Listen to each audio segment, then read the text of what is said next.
Chapter 77. After saying that, he looked at Yuan Guang. As for you wanting to be the one to take over, I won't stop you. After all, this woman's strength is up to standard, and it'll be easy for you to come and go. Qingjin, do you want to die? Jia Jiaojia was instantly ignited. She threw the wine glass in her hand at Qingjin. Qingjin turned sideways and sneered. Jia Jiaojia, have you forgotten how you kneeled and licked my feet when my family was doing well? Recalling the past, Qingjin felt that he must have been blind to have fallen for such a woman. And today was the day of his death. He was beaten to death in this room, and the murderer was Long Wenguang's bodyguard. As for the other people, they didn't even make a sound as they watched themselves being beaten to death. The only thing that was strange was, why were there two more people? That uncle and that youngster. I don't seem to have seen these two people in my previous life. I'm going to beat you to death today, you bastard. The flustered and exasperated Jia Jiaojia actually raised her embroidered fist. Qingjin sneered in disdain and threw a punch with his right fist, which landed heavily on Jia Jiaojia's abdomen. The latter's eyeballs almost popped out. Qingjin grabbed his fiancée's hair and slapped her. Both of them started working at the same time. Clap, clap, clap. After slapping Jia Jiaojia was still in a bad mood. And after slapping Jia Jiaojia picked Jia Jiaojia up and threw Jia Jiaojia to one side. Although this Jia Jiaojia is very vicious, but to be slapped to such a state, it is still so miserable. Qingjin didn't even look at the unconscious Jia Jiaojia. To put it bluntly, she was just an accomplice. To be precise, they were all accomplices, including Yuan Guang, the murderer. Back then, after he died, he went to another world and cultivated for 500 years, reaching the soul formation stage. He didn't expect to transmigrate back here. Heavens will wanted him to take revenge. He had to take back everything he lost back then, including his true love.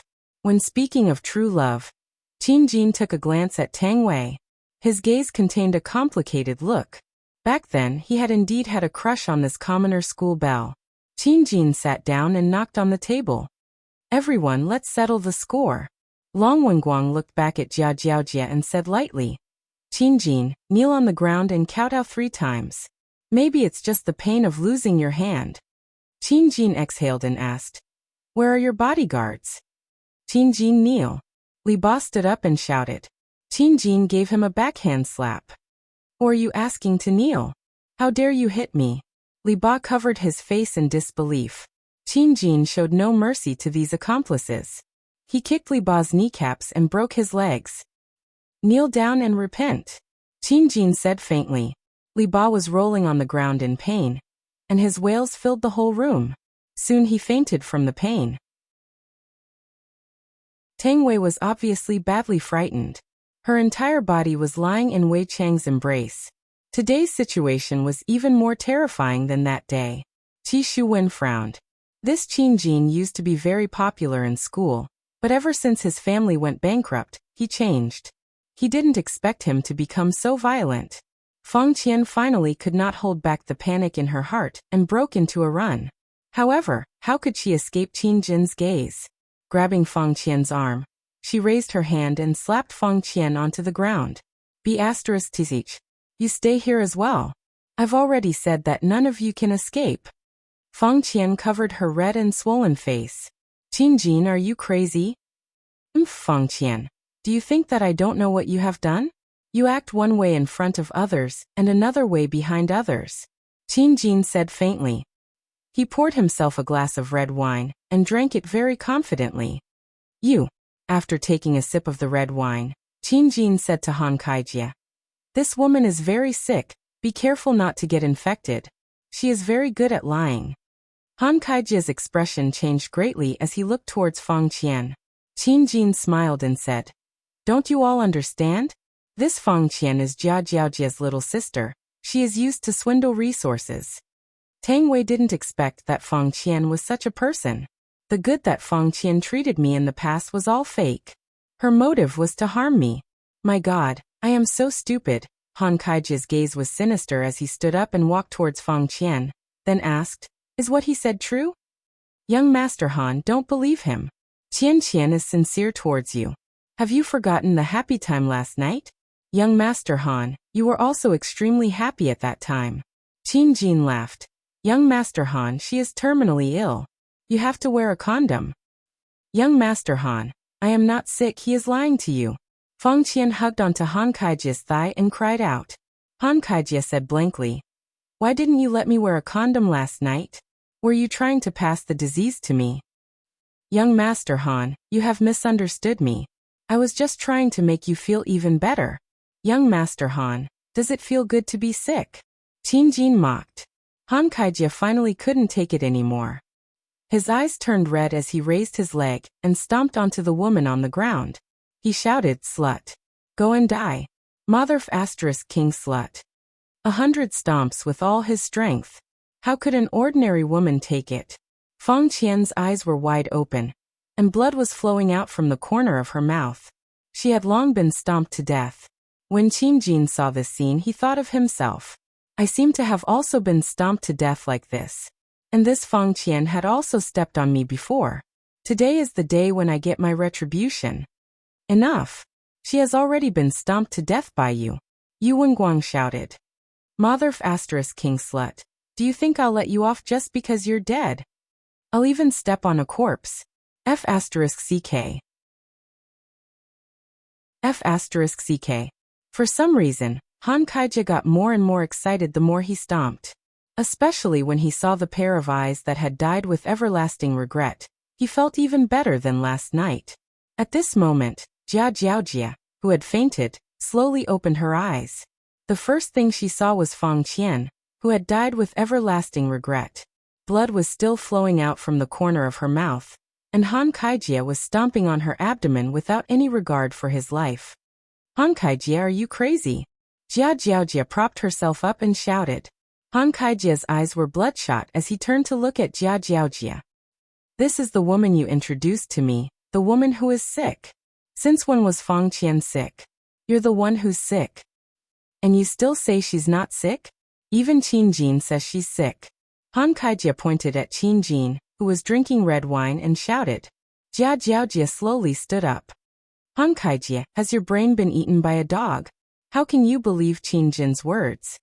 Qin Jin took out his phone and waved it. Han Kaijia just killed a young woman with cruel means. His methods are so cruel that it makes one's hair stand on end. Han Kaijia seemed to wake up from a dream. He turned around and ran toward Qin Jin. However, he was no match for Qin Jin. He was sent flying by Qin Jin's kick and landed on Feng Qian. Fiancé, what are you standing there for? Come and sit down. Yu Wenguang, what are you waiting for? Call for help. I promise I won't leave. Yu Wenguang took out his phone and said to Qin Jin. Alright, you've got guts. Don't even think of walking out of this door alive today. Alright, let's see who can walk out of this door alive. Qin Jin chuckled. Chapter 78. I'm ashamed that I still regard you as my true love, but you're lying in someone else's arms. All women in this world are the same. Qi Shuwen didn't say anything. He had no intention of interfering. Shen Miao Miao, who was at the side, was actually very scared, but she didn't know what to do. If she knew it would be like this, she wouldn't have come today. Wei Chong hugged Tang Wei and comforted her softly. He did not have any intention of leaving. Not long after, 5 burly men walked in. Qin Jin turned around and glanced at them. Of course, he remembered the faces of these 5 people. Back then, they were the ones who trampled on him until he was on the verge of death. And these people were the ones who stepped on him from behind. And Shen Miao Miao was the one who stepped on the last one. Yu Wenguang shouted in a deep voice, "Kill him." Yes, boss. The 5 burly men clenched their fists and looked at Qin Jin. How could an ordinary human be a match for them? They were cultivators, and their fists were deadly.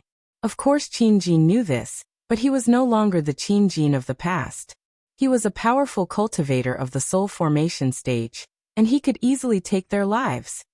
Bang, bang, bang, bang, bang. Other than Wei Chong, no one could see Qin Jin's movements clearly. The 5 burly men flew out and turned into 5 corpses. Qi Shuwen's expression changed greatly. This man was stronger than him. Jia Jiaojia, Yu Wenguang, and Shin Miao Miao were all dumbfounded. They all knew the strength of these 5 bodyguards. They hadn't been defeated yet, but they didn't expect to be instantly killed by this trash. Qin Jin suddenly stood up and shouted, "Forgive me for being blunt, but I'm not targeting anyone. Everyone here is trash." Wei Chong frowned slightly. Was he calling him trash? Isn't this indirectly scolding his honor as trash? How could that be? There was only one outcome for insulting his honor, and that was death. How should he die? Let me think about it. Jia Jiaojia was a smart woman. She instantly knelt on the ground and shouted, "Qin Jin, I was wrong in the past. Let's make up. I'll still treat you like before." "Kneel down and lick my boots?" Qin Jin teased. Jia Jiaojia was taken aback for a moment, then she smiled and said, "N. My shoes are a little dirty, help me out," Qin Jin said with a smile. Jia Jiaojia looked at the small black stain and stuck out her tongue while suppressing her disgust. Bang! Jia Jiaojia's delicate body flew out once again, slamming heavily into the wall. Her beautiful eyes were wide open, and her limbs were trembling. It was obvious that her spine had been broken, and she gradually stopped breathing. B*TCH, you don't deserve to lick my shoes. Qin Jin patted his white sneakers and said coldly. Yu Wenguang revealed a look of fear. He had actually killed his fiancée. Savage to the extreme. Qin Jin knocked on the table and lightly said, "Someone should be coming at this time." Sure enough, as soon as Qin Jin finished speaking, 2 people walked in, one old and one young. The man was very elegant. The old man was wearing a Chinese tunic suit and seemed to be an expert. The 2 of them walked in and glanced at each other. They didn't show any signs of shock. Qin Jin stood up. "Master Bai, you know me?" Bai Qi asked curiously. "Of course." Qin Jin smiled. Back then, these 2 people had stood by and watched as he was beaten to death.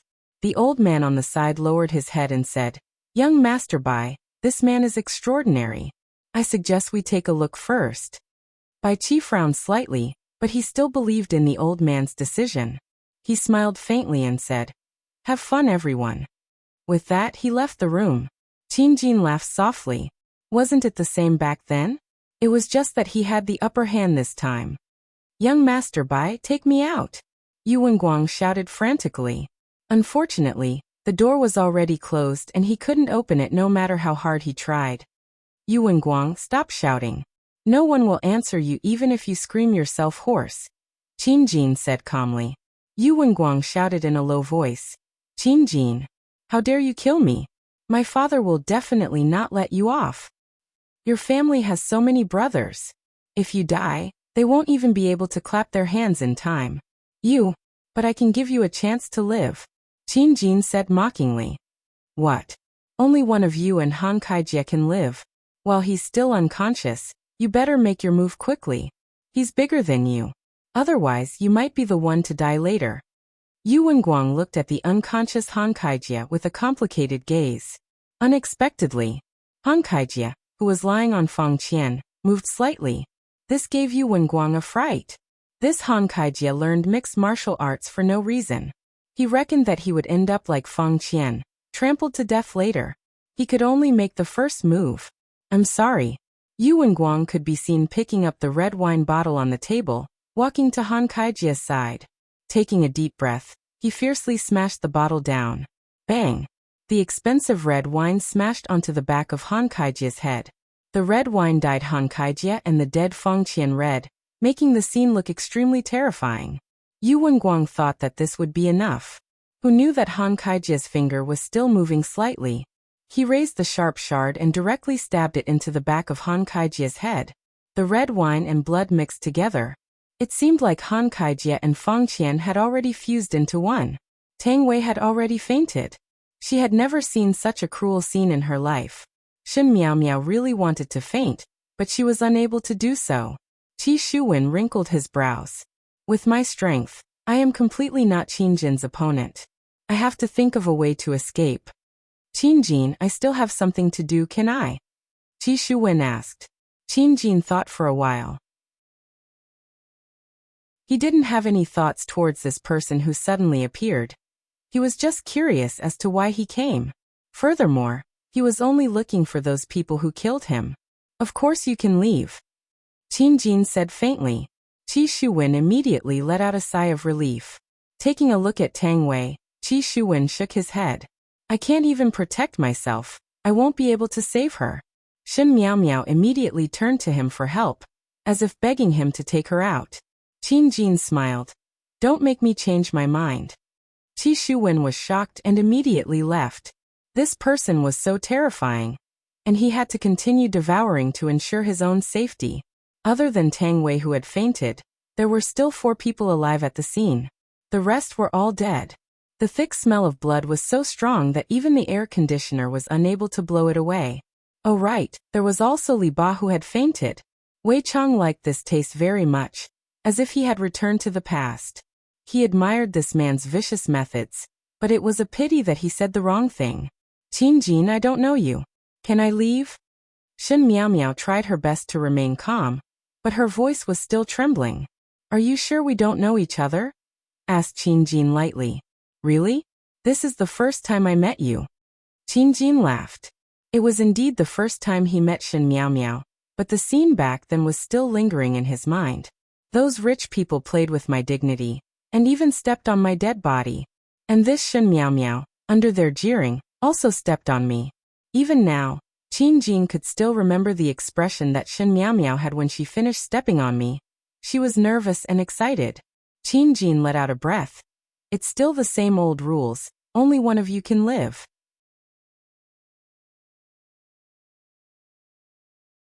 Chapter 79. Yu Wenguang's eyes were bloodshot, and Han Kaijia's blood was still on his face. With a crazed look on his face, Yu Wenguang walked toward Shin Miao Miao. The latter was very afraid, but she knew that it was useless to be afraid. She could only give it her all. Shin Miao Miao lifted her leg and kicked at Yu Wenguang's crotch. The fork in her right hand quickly stabbed at Yu Wenguang's neck. Yu Wenguang's aorta was instantly punctured. When Shin Miao Miao pulled out the fork, blood gushed out like a fountain. Yu Wenguang clutched his neck in disbelief. He reached out to grab Shin Miao Miao, but it was to no avail. He had underestimated women. When a person was on the brink of death, they would do something unimaginable. Even a weak woman could turn into a god of death. Shin Miao Miao, I didn't expect that. Qin Jin was very surprised and applauded. Shin Miao Miao took a deep breath and put down the bloody fork. Can I go now? There's another unconscious one here. Qin Jin stepped on Li Ba's back. Shin Miao Miao's breathing quickened. She picked up the fork again, glanced at Qin Jin, and used the same method to stab Li Ba's aorta. This should be enough, right? Shin Miao Miao actually wanted to cry, but she knew that this man was very cruel, so she couldn't cry. Even if she wanted to cry, she had to step out of this door. Of course. Qin Jin smiled gently. Shin Miao Miao breathed a sigh of relief. She didn't want to come to this Pin 1 club anymore. They didn't even care about such a thing. Opening the door, Shin Miao Miao took a deep breath of the outside air, and felt alive again. Instantly, Shin Miao Miao widened her eyes and turned to look at Qin Jin in disbelief. Sorry, I lied to you again. Qin Jin broke Shin Miao Miao's heart meridian with one palm. This was probably the most painless way to die. Throwing the corpse aside, Qin Jin closed the door again. Those who were related to his death were all dead. That's right. As for that young Master Bai and the old man, I'll let them live for a while and solve the matter in front of me first. Wei Chang really liked this kind of scene, but in Qin Jin's eyes, he was completely like an old uncle who was scared silly, but the woman he was hugging was his. This was absolutely unforgivable. She's mine, Qin Jin said in a low voice. Wei Chang hugged the unconscious Tang Wei, caressed her soft hair and said with a light smile, she belongs to me now. Hee, when you become like them, she will belong to me. Human, who gave you such confidence? Sometimes, Wei Chang admired the mysterious confidence of humans. Did they really think that they were very powerful after killing these ants? Qin Jin suddenly let out a burst of wild laughter. Confidence? Because my name is Qin Jin. My return will set off a storm, and the world will tremble for me. My enemies are only fit to hide in a corner and tremble. My women will enjoy my body, and you will become a corpse just like them. You said my line. Wei Chang was very angry. I have never seen such an arrogant human before. Thinking back then, his honor and I were completely annihilated by the humans and revived to this point. Back then, we were completely capable of killing our way back to the humans and turning the world upside down. However, he didn't. He didn't try to conquer this ant-like human because of his strength. He didn't say such words to anyone because it was really low, and it would lower his own level. Furthermore, even though he kept on saying that he wanted to take revenge, he was completely unable to reach his honor's mental state. He was destined to not be able to become a strong martial artist. What? Lines? Uncle, have you gone stupid from fear? Wei Chang laughed lightly, then slowly stretched out his hand. With his palm facing upwards, his hand formed into a claw shape. Human, actually you acted cool enough today, but the mistake is you actually acted cool in front of me. You. Qin Jin sensed a dangerous aura. He wanted to retaliate, but his entire body was unable to move. Immediately, he looked at Wei Chang with a horrified gaze. A black whirlpool condensed in the center of Wei Chang's palm, seemingly like it was sucking something. Meanwhile, Qin Jin seemed like something was about to leave his body. Wei Chang kept his smile, and with a very serious expression he declared, "You actually dared to insult the great His Honor as trash, that has decided your fate from now on. Killing people isn't your fault, the fault lies in your mouth. Even if you act cool, there must be a limit. If you don't act cool properly, you will become an idiot, and you will regret your failure to act cool in the endless darkness." Stopping speaking, Wei Chang clenched his 5 fingers. Qin Jin's primordial spirit could be seen being forcefully pulled out by Wei Chang. This is what is truly terrifying. Qin Jin's physical body became sluggish, and his primordial spirit was frantically shouting, "Who exactly are you? Why are you imprisoning my primordial spirit? I am one of the 7 deadly sins under the Supreme Overlord's command, gluttony. You can call me Wei Chang. As for why I imprison your primordial spirit, of course it is to refine it. Xiao Tang's body is weak, so your primordial spirit can be treated as a small snack for her to eat." No. No. No. I am Qin Jin. I am a man who has returned from cultivation. I am a man who will make the world tremble. Qin Jin shouted frantically, unwilling to believe the truth in front of his eyes, but it was so real. "I know I was wrong.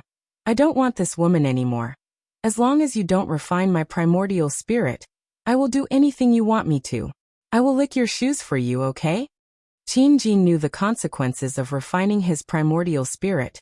He would disappear forever, and all of his efforts would be wasted. Why didn't I just take revenge? What? If I leave, I won't be like this anymore. Why didn't I leave? Why am I still being greedy for a beauty? Master is right, beauty is poison. Wei Chang laughed. Lick my shoes for me? Do you know how to lick coins? Ah. Seems like you don't. The black fog on Wei Chang's hand immediately became denser. How is that black fog? It is clearly underworld fire. No. No. I can learn it. Spare me. I don't want to die. I am the master. The begging voice disappeared within the underworld fire, and in just a minute, the primordial spirit was refined by the underworld fire. A black pearl could be seen floating on Wei Chang's palm, and after swallowing it, Tang Wei would obtain Qin Jin's cultivation. Following Wei Chang's wave of his hand, Tang Wei, who was in a coma, swallowed the black pearl. Wei Chang carried Tang Wei, looked at the soulless Qin Jin and the corpses on the ground, then took out his phone. "Hello, is this Yao Yaoling? A murder happened in the Penny Clubhouse." After hanging up the phone, Wei Chang let out a breath. As a legal citizen, seeing this kind of thing happening, I definitely can't just stand by and watch. I have to immediately call Yao Yaoling for help. Carrying Tang Wei, Wei Chang left the Penny Clubhouse. Inside the Penny Clubhouse's boss office, Bai Chi's brows were tightly wrinkled as he looked at the surveillance camera. Young Master Bai, from the looks of it, this person seemed to have absorbed something. Bai Chi did not speak, and after pondering for a while he said, "My big sister, what did brother-in-law say?" Young Miss said to not do anything for the time being, and to wait and see.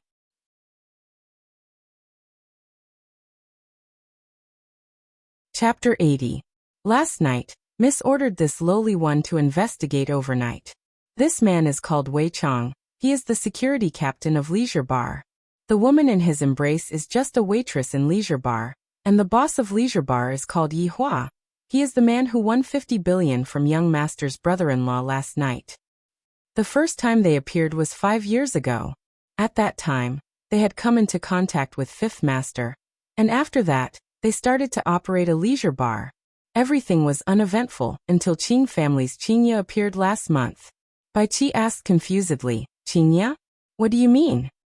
The investigation is still continuing, and the preliminary result is that the two of them had a relationship, and these few days, Qingya directly stayed at Leisure Bar, and of course, there was also his little sister, Qing Yutong. Qing Yutong? Are you talking about that movie queen? Bai Qi asked curiously. Yes. It seemed like Bai Qi was also interested in the famous Qing Yutong. After all, he was only a young man. How could he resist the temptation of Qing Yutong? Is there any other news? What faction is behind them? Bai Qi asked. Actually, saying so much wasn't of much use. I haven't found out yet, but right now Leisure Bar's boss Yi Hua and Jiu Ye's relationship isn't bad. Bai Qi touched his forehead as he looked at the surveillance camera from last night. Jiu Yi is indeed a character, the spokesperson of a crafty old fox. Don't look at how he is only holed up in a small long and city, his hands are already all over the country. The old man chuckled. No matter how powerful the ninth master is, he can't compare to the eldest Mississippi, of course. Who is my sister? She's a woman known as the beauty of the north. Although my brother-in-law is a bit sloppy, he's still a good match for my sister, unlike other men who have multiple wives, Bai Qi muttered. The old man chuckled and didn't say anything. But my brother-in-law doesn't have the guts to look for other women, Bai Qi added. You're right, young master. The old man smiled. Bai Qi patted his pants and said, Old he, let's go to Zijin City. I still want to ask my sister in person. All right, I'll arrange the plane right away. Bai Qi, who was about to leave, suddenly paused and turned his head to ask, Old he, do you think the Xiao family will return the money? I'm not sure about Xiao Yi, but the woman beside him will definitely not return it. Then do you think the boss of this bar will step on the accounts? I really don't know. Old Qi, you really know how to joke around. Let's go to Zijin City and wait and see. I feel like there's going to be a good show to watch. I've long been sick of this Xiao Yi. Back then he even chased after my sister. Both of them have wives and he acts pretentiously all day long. Everyone in the circle calls him the pretentious King Xiao.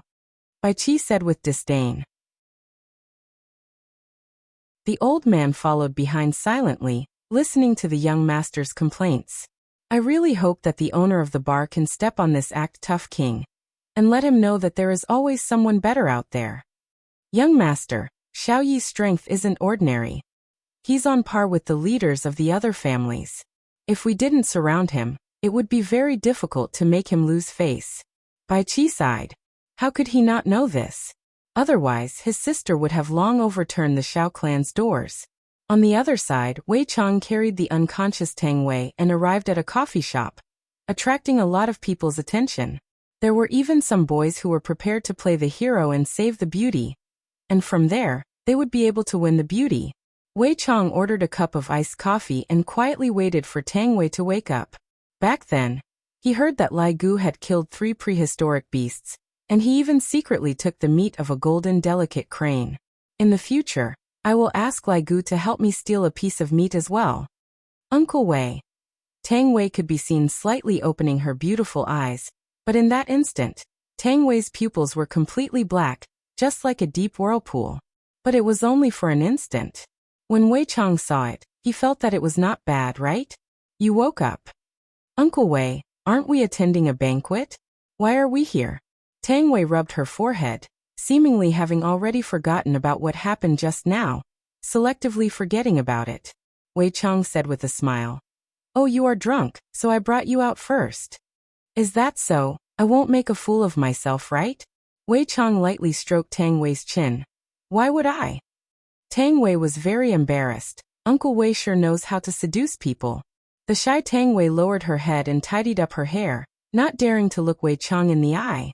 Just that, Her legs that were trembling due to nervousness had already caused cracks to appear on the ground, and the cracks were still continuously expanding. Leisure bar, second floor, Qin Yutong's chamber. Yihua, give me the AWM. Yutong, give me the M249. Qin Yutong had a look of dislike on her face. Who is she? Yihua. I don't know her. Qin snorted. Quickly give it to me, you two bastards, snatching my equipment. I didn't even come across a single airdrop that had the equipment. Yihua said faintly. Who asked your hand speed to be slow? Qin Yutong went into a daze, then rubbed onto Yihua's shoulder. Brother-in-law, your hand speed is not bad. How did you train? Your big sister. Yihua took a glance at Qin Yutong's beautiful eyes opened wide. Your taste is too heavy, too perverted. I want to get off the car. Qin shouted out gravely. Yihua, don't lead the little girl astray. The corner of Yihua's mouth slightly raised, then patted onto his sister-in-law's head. Little girl, listen to big sister properly. I will listen to brother-in-law. Qin Yutong placed both of her hands on her chin, opened her beautiful eyes, pouted her small mouth, and acted very cute. Qin completely couldn't stand it anymore, raised her hand and slapped. Big sister, what are you doing?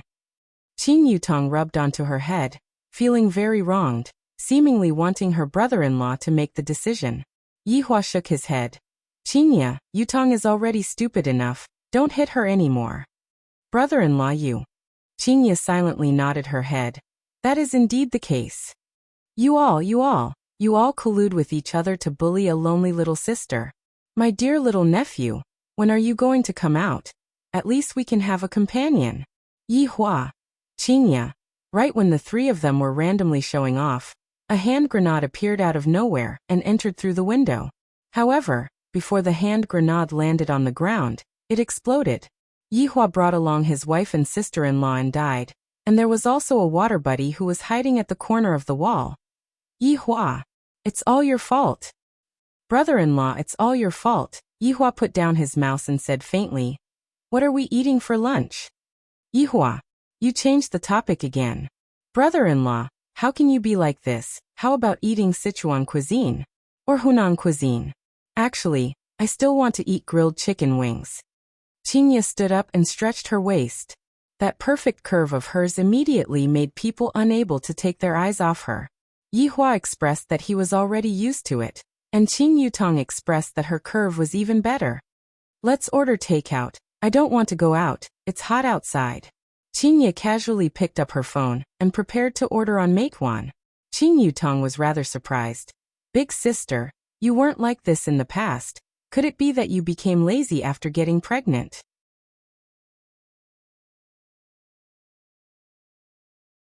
Chapter 81. Yihua said faintly. What does it have to do with me? Qin was too lazy to argue with Yihua and asked. What do you guys want to eat? Lanzhou fried rice, add an egg. Yihua said faintly. It has been a long time since I ate Lanzhou fried rice. Qin let out a sigh of relief. Luckily I didn't order crayfish. Let's eat crayfish tonight. Yihua added. Qin's face immediately darkened. Qin Yutong thought for a while. Big sister, help me order a McFlurry. I want strawberry flavored, and also 2 pairs of chicken wings. You don't want to control your weight anymore? Qin sized up Qin Yutong and asked. Qin Yutong stood up and turned around. Do I still need to control my figure, brother-in-law? Not bad. Yihua had to give his sister-in-law a thumbs up. Other than the slight flaw in her personality, she is still very perfect. Not bad my ass, Yihua. Where are your eyeballs looking at? Oh, looking at sister-in-law. Yihua said faintly. Brother-in-law, don't be like this. Big sister is still here. Then wait until she is not here. Qin knew that the two of them were teasing her, but she was still angry. All right, I will make space for you guys then. Just like this, the daily quarrel started again. Yihua shook his head helplessly. Qin's mental state still needs to be trained. If she gets angry just like this, if she gets provoked by the enemy a few times, wouldn't she fly into the sky? Big sister has such a bad temper. Even Qin Yutong sighed. Seeing that her brother-in-law did not have the intention to chase after them, Qin Yutong asked in a low voice, Brother-in-law, why don't you chase after them? I can only look at you after your big sister left. Wa's brother-in-law is so perverted, he likes sister-in-law of authentic beautiful legs. Do you want to know? Qin Yutong could be seen revealing her snow-white long legs. She silently thought, if brother-in-law can quickly touch them, then I will be able to get a quest point. You are also very perverted. Yihua took a look at the long legs and said, Qin Yutong. Half an hour later, the food delivery arrived. It was a pity that Qinya was still angry and did not come over to eat. Yihua had no choice but to go and coax her. It is fine if the adult is hungry, but I don't want my child to be hungry. Pushing open the bedroom door, Yihua discovered that Qinya was sitting on the bed, revealing her miserable back view, looking just like a resentful wife. Qinya, come over and eat. Yihua shouted out. In actuality, this action of his was already giving the other party a lot of face. When had Yihua ever called others out for a meal? He only knows how to send people to hell. What are you calling me for? Aren't you having fun with your sister-in-law? I don't dare to disturb master's mood. Qinya was very jealous. Yihua pulled Qinya up and said faintly, All right, don't make me angry. You. Qinya snorted. If it wasn't for the fact that you won 50 billion, if you don't beg me a few times today, I wouldn't have let you off so easily. Qin Yutong looked at her brother-in-law who was pulling her big sister into the room, and clicked her tongue. Big sister, can't you be a little more reserved? At the very least, you should at least be able to last for 2 minutes, right? Every time brother-in-law makes a move, you would always surrender in less than a minute. As a woman, I have to look down on you. Eat your food, don't talk so much. Qinya's beautiful eyes widened. Isn't it because he is too strong? I am unable to resist him. Ha ha ha. Right just now the company gave me a call. Tomorrow, you should make a trip to Gaohai City to take some publicity photos. Qinya said while holding on to her rice bowl. Hearing that, Qin Yutong became worried. Tomorrow? Brother-in-law, come with me, not free. I have to bring your big sister out for a walk tomorrow. Alright you guys. You guys are just purposely making me go away, so that you can enjoy your world with just the two of you, right? I have seen through you guys. Qin Yutong got angry, crossed her arms around her chest, and raised her chin up high. Qinya rolled her eyes at Yihua. When did I agree to go out with you? Since you want to be a streamer, then go and do it properly. Don't drop the ball, if not, you can go back and be your movie empress. Qinya said. Qin Yutong turned her head and looked outside the window. Her small mouth was so big that an oil bottle could be hung on it. With a bad temper, I won't be coming back. Let's see if you guys are anxious or not after eating. Everyone was not in a hurry to play games. Qinya had the habit of taking afternoon naps, and Yihua had to cultivate his human nature. Qin Yutong, his sister-in-law, joined in as well. The two of them sat in the office and looked happy. Qin Yutong would occasionally laugh, and Yihua wished that he could sew his sister-in-law's mouth shut. Is it that funny? Qinya directly overslept. If not for her phone ringing, she would have probably slept till night time. CEO Qin. The phone call was from Lu Hang. Qinya propped up her body and leaned against the headboard of the bed. Her lazy charm made people's hearts itch, and they wished that they could press Qinya under their body and enjoy to their heart's content. What's the matter? Lu Hang said gravely. The matter is like this. Longhu Real Estate is also considered as a business partner. Their boss's daughter was killed by someone today. Shouldn't we express our gratitude? Boss's daughter? What's the situation? Qinya wore her slippers and stood beside the window and looked at the sunset. Lu Hang swallowed his saliva. I am not very clear about the specifics. Just now, it was also a subordinate who reported it to me, and I only watched the television. Alright, I got it. Qinya hung up the phone. If I am not in Long City, it would be fine, but now that I am here, I still have to go over to take a look. Opening the door and walking out of the bedroom, Qinya arrived at Yihua's office. Upon opening the door, she heard a voice that would make one's head ache.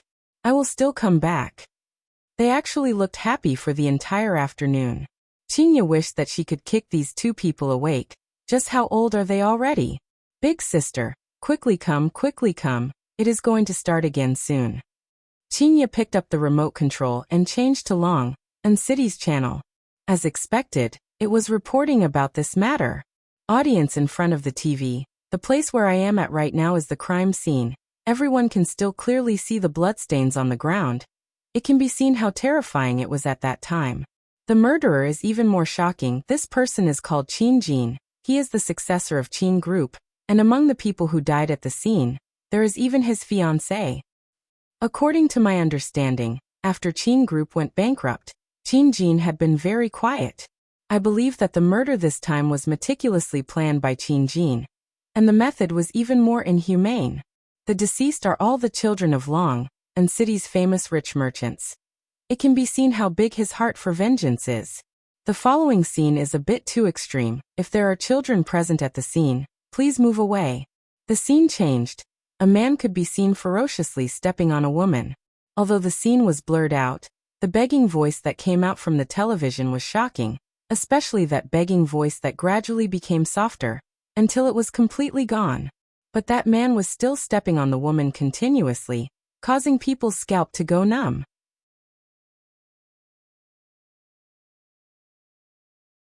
Chapter 82. Yihua did not have any reaction. Isn't it just a few people dying? People die in this world every day. What is there to be surprised about? Qinya was obviously not used to it. She picked up the remote control and changed the channel, then called Lu Heng again. Is the one who died Shen Tao's daughter or Shen Shuai's daughter? It's Shen Tao's daughter, Shen Miao Miao. So pitiful. Qinya sighed. After hanging up the phone, Qinya slowly sat beside Yihua and suddenly hugged onto Yihua's arm. This person died just like that. This is really sudden. Big sister, what happened? Is your friend inside as well? Qin Yutong asked concernedly. The daughter of a business partner is inside. Qinya let out a sigh of relief. In the future, I have to properly discipline my own child. That is really too unfortunate. Qin Yutong said regretfully. Yihua patted onto Qinya's head. What is there to be sad about? Is your heart made of stone? Can't you even sigh for a bit? Qinya poked onto Yihua's heart and said coquettishly. Yihua said disapprovingly. Everyone is destined to die. It is just that it was brought forward. According to the legends, people reincarnated in advance. Nonsense. All right, I ordered the crayfish. Yihua said faintly. Qinya rubbed onto her stomach. I am not hungry.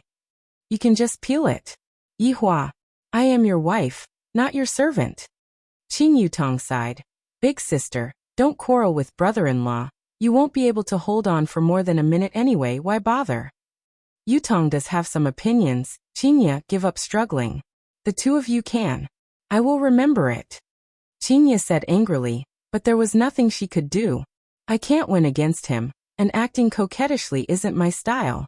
I am so depressed. I actually found this kind of husband. How many couples did I break up in my previous life in exchange for this kind of retribution? When the fried crayfish arrived, the stubborn Qinya still obediently helped Yihua peel it, just that the bitter taste filled the entire room, as if she was kidnapped by Yihua. And Yihua was also very particular. He once again mixed a cup of dragon blood wine for his wife and sister-in-law. Qinya's face immediately turned bright. Yihua thought silently, TikTok really doesn't lie. This woman will be fine after being coaxed a bit. Qin Yutong was even more careful when she drank the wine. Last time, she drank the wine in a single gulp, and today, she had to drink it slowly, bit by bit. Qinya, let me tell you something. Yihua suddenly said while eating the prawn meat that Qinya peeled. Qinya put down the bar, then lightly licked her cherry lips with her fragrant tongue, looking exceptionally cute. And? Qin Yutong immediately cast a glance at Yihua. Seeing brother-in-law's serious look, it seems like he has already started to discipline his wife. Big sister is so miserable. Luckily I am not brother-in-law's concubine. I almost scared myself to death. As a boss, I don't have to do everything personally. Yihua was indeed preparing to start training the boss. In this aspect, I have to properly teach him. Qinya snorted coldly. If I don't do it, who is going to do it? Are you going to do it? If this subordinate isn't used to do things, then what's the use of having him? As the boss of the group, All you have to do is to issue orders. Doing everything yourself is bullsh*t. It's just like the emperor in the past, who only cared about sitting on the throne and controlling the situation. Qin Yutong nodded her head. What brother-in-law said makes sense. Shut up. Qinya glared at her little sister. Just whose side are you standing on? Look, even Yutong knows about it, yet you as the big sister still don't know about it. Yihua placed his chopsticks straight, slightly leaned on the chair, and drank the dragon blood wine. Qinya pursed her lips, and for the first time she didn't refute. After a while she said, after saying so much, you just want me to not go and mourn, right? Of course, think about it. There are so many levels of difference between the two of you. Even if you want to go, it would be that driver from that day. Yihua said. Qinya pouted her mouth and muttered, inhumane. What did you say? Yihua asked gravely. Qinya's heart trembled. She felt that Yihua's tone just now was very heavy. Is there a need for that? I am just going to comfort my partner. There is no other meaning. However, to Yihua, there is a huge disparity in status between the two of them. A mere human. Why is there a need for me to let my wife go? Brother-in-law, come. Your sister-in-law will peel the prawns for you. Calm down, be obedient. Yihua fiercely glared at his sister-in-law, and the latter stuck out her tongue. Qinya, you just have to remember one point. You are the boss, you are the sky. Yihua added a sentence, and completed the lesson of disciplining his wife. Big sister, did you hear that? If you are the sky, then brother-in-law is the ground. Qinya stretched out her hand unhappily and slapped onto her sister-in-law, and the latter rubbed onto her head pitifully. That's right. I admit that what you said is right, but do you know about respecting the old and loving the young? Do you know about China's tradition? What's wrong with abandoning one's position? A partner's daughter passed away. What's wrong with going and mourning for her? Qinya questioned, and immediately started disciplining her husband. Yihua didn't say anything. According to China's tradition, it is indeed necessary to do so. Seeing that Yihua didn't say anything, Qinya snorted. You have your reasons, I also have my reasons. What's wrong with the boss? Can't the boss care about the subordinate? The human heart is made of flesh, not made of iron. If you treat others well, others will treat you well.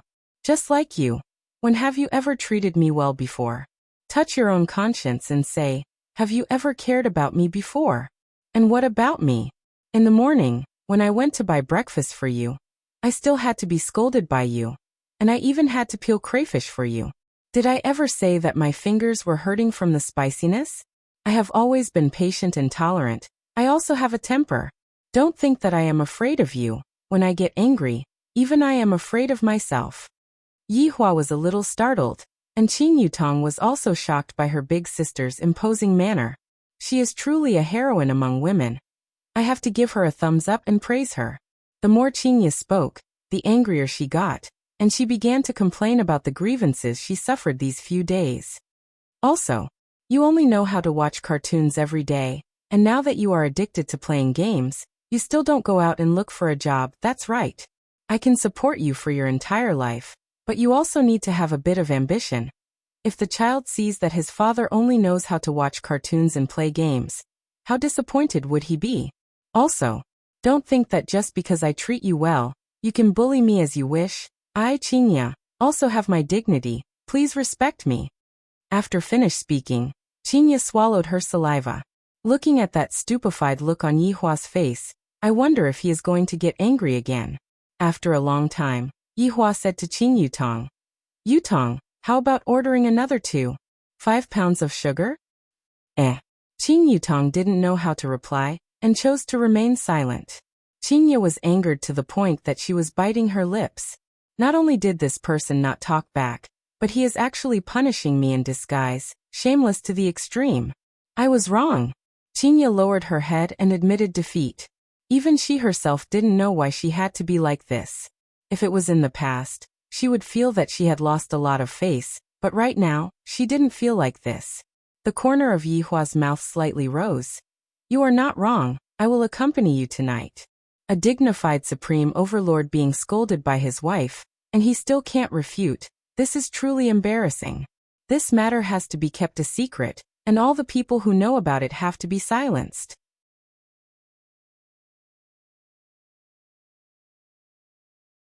Chapter 83.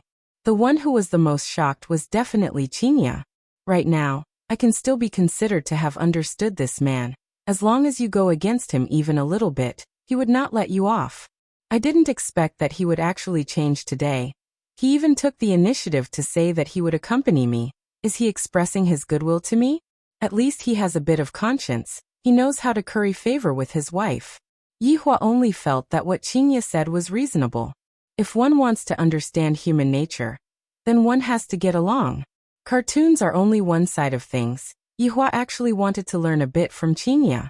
The current situation immediately became clear. Yihua taught Qinya dark thoughts, while Qinya taught Yihua how to be a person. This is a bit interesting. After the meal, Qinya asked her little sister, "Do you want to go out for a walk?" "Forget it, in case someone says that I am a third wheel. Moreover, I am still alive. It hasn't expired yet." Qin Yutong snorted, indicating that she was also famous. She might as well just stay at home and play games. Yihua had already changed his clothes and said faintly, "Let's go." "I will go and change my clothes then. Let's do this." Yihua pulled Qinya and left. "Hey, I don't look good like this, right?" Qinya shouted anxiously. She did not even tie up her hair, and was still wearing a loose t-shirt. The main point was that it was so long that it could be worn as a skirt. If one did not know, they would have thought that she was not wearing pants. "I feel good, I look like a primary school student." Qinya knew. This fellow just wants to make a fool of me. "I will go and get the car key then." Yihua still didn't know what Qinya was thinking about. This Longan city isn't big, but it isn't small either. We can just walk. Moreover, you need to walk more right now. "But I am wearing slippers." "Carry you." In an instant, Qinya was speechless and punched Yihua. However, this action was just like a girlfriend acting coquettishly, and it was seen by all the employees on the first floor. I can't help but admire the boss. At the start, this beauty was cold, but in just a few days, she broke the ice, and even punched your chest with her small fists. Qinya was startled and immediately changed her mode. "I cannot let my persona collapse." Yihua shook his head. This woman likes to be like this. In actuality, her inner heart is very fragile, and she uses cold arrogance to disguise her inner weakness. When the two of them walked out of Leisure Bar, they just so happened to see Wei Chang and Tang Wei walking over while holding hands. This stunned Wei Chang, while Qinya was sizing them up curiously. "Boss! Boss!" Wei Chang and Tang Wei shouted out. Yihua slightly wrinkled his brows and asked, "You too?" "Boss, Lil Tang is my girlfriend now." Wei Chang was a little nervous. However, when he thought about Lai Gu, there are already 3 of them, and I am only one. Will Lai Gu stop me? Of course, Yihua wouldn't stop Wei Chang. He was just too curious. Wei Chang had been following me for a few hundred years, and I have never seen him get close to a woman before. Compared to women, Wei Chang prefers to eat women. Today, when I saw Wei Chang today, my 3 views on the world, the 3 views. Yihua nodded his head. And not bad. Wei Chang heaved a sigh of relief. "Thank you for your praise, boss." "Thank you, boss." Tang Wei also thanked him. Although she did not understand why, she felt that this was the right thing to do. "Go get busy."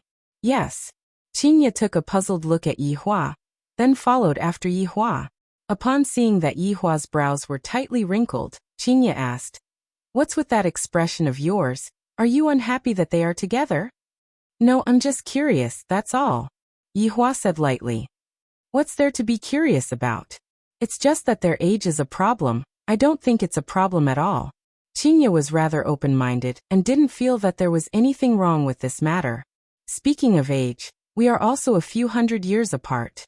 Yihua didn't discuss Wei Chang's matters with Qinya in depth, and while holding on to Qinya's tender and delicate hands he asked, "Is it really that painful?" "Humph, what do you think?" Although Qinya was venting out her dissatisfaction, her heart felt sweet. "You will get used to it." "Yihua, if I continue to peel crayfish for you, I will change my surname to yours." Just now, she thought that Yihua had changed, but in the end he was still the same, causing her to explode from anger. Meanwhile, Yihua hugged onto his wife's waist and said faintly, "You said that I don't care about you? Did I say something wrong? Some care can't be seen, can't be touched. One has to use one's heart to feel it. It's just that you are unable to experience it." Yihua said lightly, "This stupid woman only looks at the surface. I really don't know how she managed to become a big company." "TSK, you are starting to talk nonsense again." Qinya was clearly lacking in confidence. Thinking back to the past few days, Yihua did care about me a little. In any case, compared to the past few days, Yihua was much better. Walking out of the alley and onto the main street, the two of them were destined to be the center of attention. Especially the way Qinya was dressed, it was too girlish, and she was even wearing a pair of cute slippers. If she were to tie her hair into two ponytails, she would almost look like a loli. Qinya was very embarrassed. It was the first time that I dressed like this, and I looked like I was pretending to be young. Especially those men whose eyeballs were about to pop out, and there were even a few who knocked into electricity poles. Where does that person live? Qinya had unknowingly held onto Yihua's hand. "I don't know." "I don't know," Yihua said gravely. "It seems like she ran out of the house without knowing anything." "I will make a call and ask," Qinya hurriedly said. "One touch and it's over." Yihua looked at the bashful Qinya and asked, "Did you forget to bring your phone as well?" "Who asked you to pull me out of the house?" Qinya said coldly as she pinched onto Yihua's arm. "You sure are quick to shift the blame. In any case, it is all your fault. Forget it. Just treat it as taking a stroll outside. Don't think about going to mourn." Qinya let out a deep sigh. "Right now, I can only do this. No, this fellow definitely brought his phone with him. Lend me your phone for a while. Do you remember the phone number?" Yihua asked back. "You only know how to show off." Qinya was very melancholic. "I am completely under the control of Yihua, and I don't even have a bit of leeway to retaliate. If only this man was a bit more obedient. Although I am very gloomy, I feel that this kind of life isn't bad at all." After dinner, I took a stroll with Yihua. Walking on the bustling street, there was no false flattery, there was also no business deception, and there was also no heavy pressure. It was as if all the pressure was shouldered by the man beside her, but he didn't seem to have done anything. Meanwhile, Jiuyi was also very vexed today. Such a thing actually happened in Long'an City. Although it has nothing to do with me, there are still some people who pointed the spearhead at me. I am truly very vexed. Right now, I still have to go and give those rich merchants an explanation. What is there to say about this? If you want to find someone, then go and find Bai family. And that Bai Qi ran away the moment something happened. He is simply shameless. Jiuyi, who was sitting in the Rolls-Royce Phantom, looked at the pedestrians on the street. "Those two that I met at the banquet yesterday, I probably won't meet them today, right? Please don't appear. The moment you two appear, I will be embarrassed."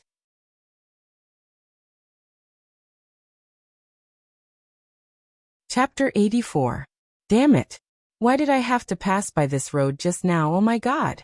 I should just get off the car and ask. Yihua and Qinya didn't pay attention to the cars on the road at all, and were only taking a silent stroll. If not for the two of them holding hands, just by looking at their expressions, one would have thought that they were strangers. A Rolls-Royce Phantom suddenly stopped at the roadside. Jiuyi quickly arrived in front of Yihua and Qinya and said with a smile, "Boss, lady boss, what a coincidence." Yihua really didn't like others disturbing his peace and quiet. "Are you following me?" "Boss, I don't have that kind of free time." "Yihua, it's just a coincidence." Qinya smiled lightly. "I got off the car out of goodwill and greeted you.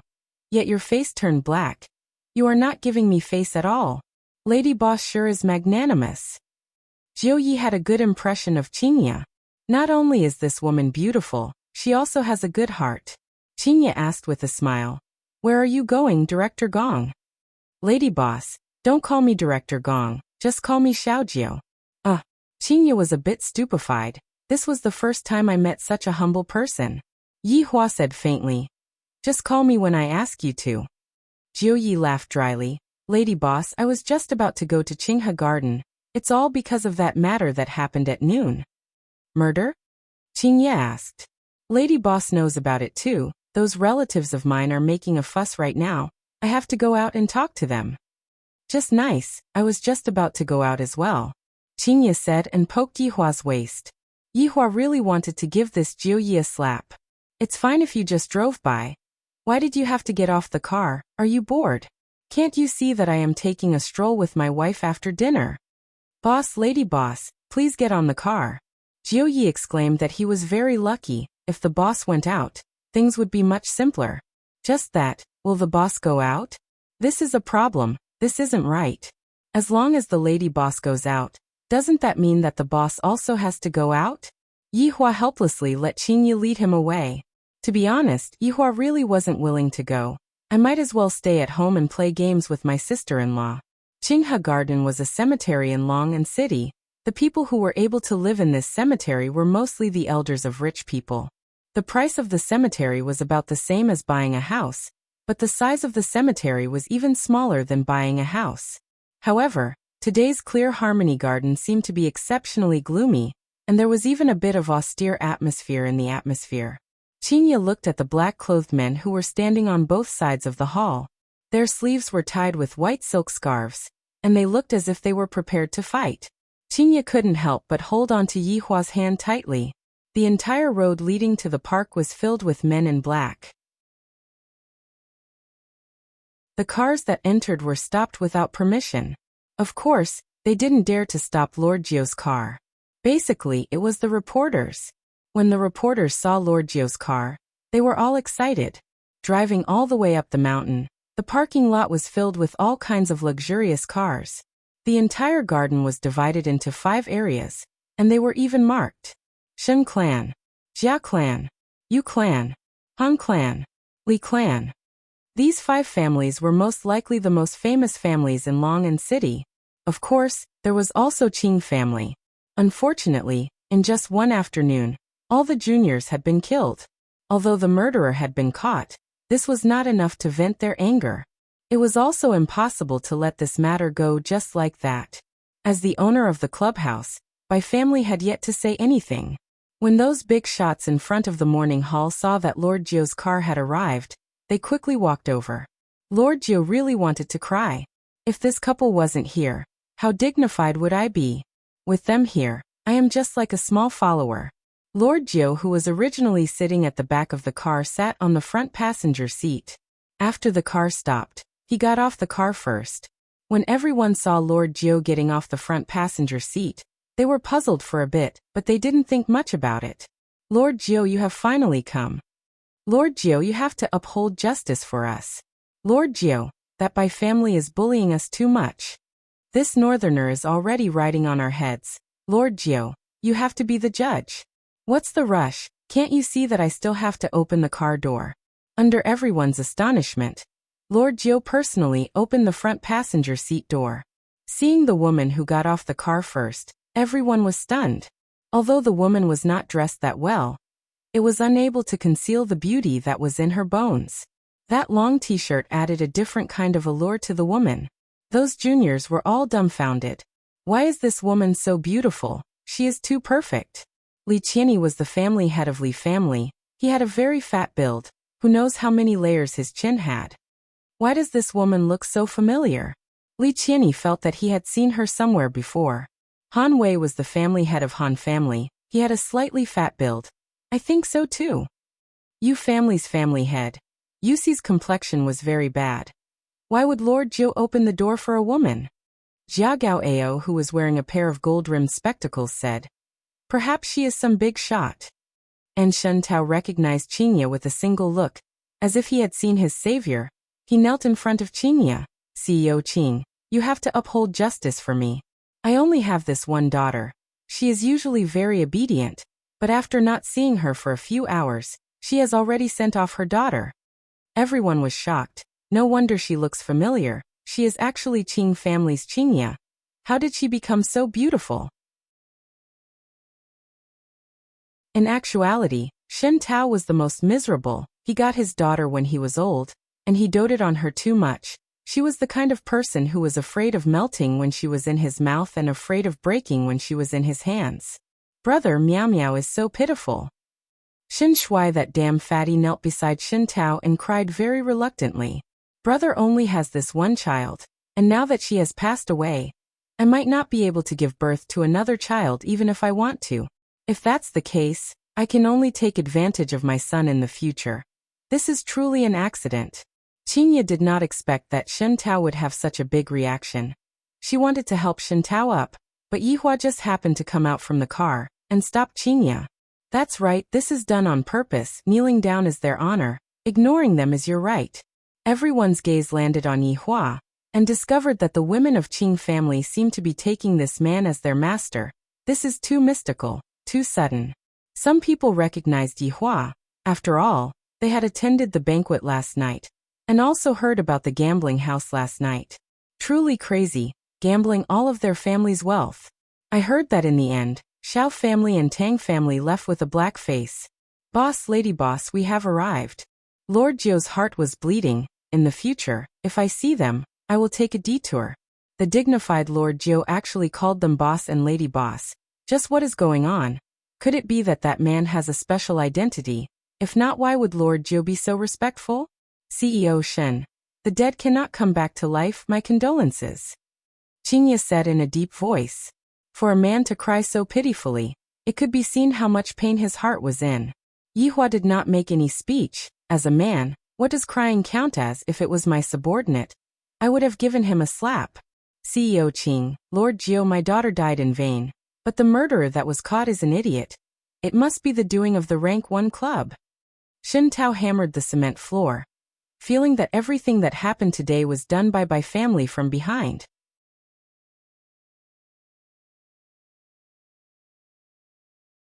Chapter 85. Jiu Yi took a look at Yihua, and seeing that Yihua did not plan to say anything, Jiu Yi patted Yihua's hand. Let's talk inside. This matter is not a small matter, it can be big or small. Lord Jiu's words shocked everyone. Big or small? What did he mean? Yihua, on the other hand, was hugging onto Qingye to prevent her from showing the pity of a woman. Towards Jiu Ye's words, Yihua wasn't the slightest bit interested. Yihua, let go of me. Qingye said in a low voice, feeling a little embarrassed. Yihua said faintly, you have been hugging me for the entire night, and now that I'm hugging you, that's all. Alright, you can go and sleep on the sofa tonight. You. Why are you so stingy? There are so many people here. You can hug me all you want when we get home. Follow me. Don't forget what you said before. In any case, I'm a weak woman. If you want to use force, there's nothing I can do. However, I will despise you. Qingye flipped her hair indifferently. I am so beautiful and sexy. It is inevitable for Yihua's beastly heart to burst out when I am hugging onto him at night. She could understand him, but she would also despise him. Yihua took a faint look at Qingye. You. That's for the best. Remember that look of disdain in your eyes. In the future, even if you beg me, I won't agree. Yihua took a deep breath. Do I even need to request anything from you? Seeing that Yihua was angered to the point that he was taking a deep breath, Qingye did not continue on. Right now, she had learned to not go overboard. Raising her small hand, Qingye smacked towards Yihua's butt. Yihua looked at Qingye in disbelief, and after a while he said gravely, Qingye, I will teach you a lesson tonight. TCH, I won't bow down to evil forces. You will lower your head. Yihua's right hand tightened, and Qingye cried out in surprise, and her entire body fell into Yihua's embrace. This bastard, he didn't even know where he was. Everyone else was sad. Yihua expressed that it was none of my business. Boss, let's go in and talk, Lord Jiu said in a low voice. If the boss didn't move, he wouldn't dare to move. As for the wealthy businessman behind him, he saw that Lord Jiu didn't move, so he didn't move either. He just watched the couple in front of him being lovey-dovey. Qingye wished that she could dig a hole and hide herself. Originally, it was already very awkward for her to come out wearing this set of clothes, but I didn't expect that when I turned around just now, those people would be following behind me. Everyone was speechless. Qing family had a great background in Long'an City, and right now, they were even preparing to take root in Zijin City. Although there was still a gap between them and those big families in Zijin City, in any case, they were still able to squeeze into Zijin City. As for this man, he was very mysterious. He didn't look like a gigolo. The group arrived at a side room in Clear Harmony Garden. Yihua and Qinya sat down, and Yihua said faintly, "You two can chat." Everyone sat down, and Lord Ju let out a sigh of relief. "Everyone, I am also very sorry that such a thing happened, but the dead cannot come back to life. Now that the culprit has been caught, everyone's hearts can be appeased. As for the Bai family, in fact, it is not good for you or me if this matter is blown up." Li Qianni disagreed. "Ninth Master, our children were murdered in the first-class clubhouse, so the Bai family has to take responsibility." "That's right, Director Li is right." Jia Gaoao agreed. "Lord Jiu, it can't be that you're afraid of the Bai family and that's why you're siding with them, right?" Yuyusi asked solemnly. Lord Jiu said helplessly, "I can understand everyone's feelings. It's fine if you want to pursue the Bai clan's responsibility, but you need some time. You can't be thinking of killing your way over, right? Ninth Master, no matter how powerful the Bai family is or how high their status is, they should give us an explanation for what happened." Han Wei's face turned cold. Yihua finally understood. These people are afraid of Bai family, and want to use Xiaojiu as cannon fodder. However, how could these little rich merchants have the guts to challenge the Bai family? Although they were standing on the side of reason, it was still unusual. That was how humans were. They schemed against each other, and schemed against each other. It was the same even when they were playing games. "That's right. Do you think we, the South, are afraid of the North?" Li Qianni said boldly as if he wanted to start a war with the North. Yihua held on to his chin and asked, "Qinya, how is this Bai family?" "Bai family is very strong, especially Bai family's women. The woman that Wang Debao married yesterday is a woman from Bai family," Qinya said in a low voice. "How many wives does Wang Debao have?" Yihua asked. "Why do you care about that?" "How many?" Qinya said coldly. "Wang Debao is very single-minded, he only has one wife." "This Wang Debao is indeed a bit interesting," Yihua said faintly. "Which of those who have a bit of strength doesn't have a bunch of wives and concubines?" "That Xiao Yi, and that Tang Wushuang," Qinya mumbled. "But he dotes on his wife a lot." "You mean that I don't dote on you?" Yihua asked back. Qinya put on a straight face. "Have you ever doted on me before?" Yihua could be seen leaning towards Qinya's ear and saying in a low voice, "That night, I doted on you a lot." "Scoundrel!" Qinya couldn't help but shout out and raised her little fist. Unfortunately, her little fist was grabbed onto by Yihua. Everyone present looked towards Yihua and Qinya in unison. "We are discussing about a big matter. And yet, you two are flirting with each other. This is truly infuriating." "What are you looking at? Have you never seen a husband and wife quarrel before?" Yihua said coldly. Everyone was speechless. "You are obviously the one who disturbed us, and yet, you are the one who is complaining first." "Yihua, don't be like this," Qinya said petulantly. "After this fellow is done acting cool, I have to clean up after him." Qinya laughed lightly. "Everyone, I'm sorry my husband Wu." Before Qinya could finish speaking, Yihua covered Qinya's mouth. "Is there a need for me to explain?" Jiuyi blushed with shame. "The boss is indeed awesome." "I am just like this," Yihua said faintly, then let go of his hand. "Let's see how you are going to smooth things over." Qinya was very angry. "Can't you speak properly? It is enough for you to use this kind of tone to talk to me, but to still act like this when going out, you are going to make enemies." Everyone was still unclear of Yihua's background, thus they decided to bide their time. After all, even Jiuyi had to call him boss. "Everyone, I am late." A man who was wearing a green gown could be seen walking over slowly, and behind him was a young man who was also wearing a green gown and carrying a long sword on his back. If Qin Yutong was here, she would definitely recognize this green gown man. He was that Dao defender who beat the dog until it vomited blood. "Deacon Jian, you are finally here." Everyone hurriedly stood up and greeted. "This Deacon Jian is incredible. I heard that he is the deacon of a certain sect in the cultivation world, and also the contact person of Long and City." "Deacon Jian, why were you tied up in the park this morning?" Jia Gao really touched on the sore spot. Jian Yuan's face sunk, then he laughed and said, Something went wrong when I was training yesterday, causing my power to be greatly damaged, and I also met with a ferocious beast. You are the dog abuser who was tied up on the tree this morning? Qinya asked curiously, but after asking, she immediately regretted it. This is very rude. The air instantly froze. Jian Yuan's face turned white and red, and even the small cultivator who was following behind him felt embarrassed. Qinya, how can you speak like that? He is a cultivator. Yihua said calmly. Qinya was shocked. Ah, he is even a cultivator. Yihua laughed. Jian Yuan was about to bleed internally. Everyone was already scared out of their wits. Jiu Yi was convinced, this husband and wife are really good at slandering people.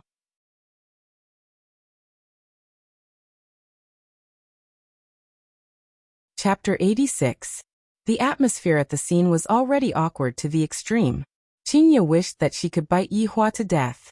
The words that I used just now had the intention of belittling him. I really didn't know that he was a cultivator. Qinya could be heard saying apologetically, I'm sorry, I really didn't mean to slander you. Jian Yuan.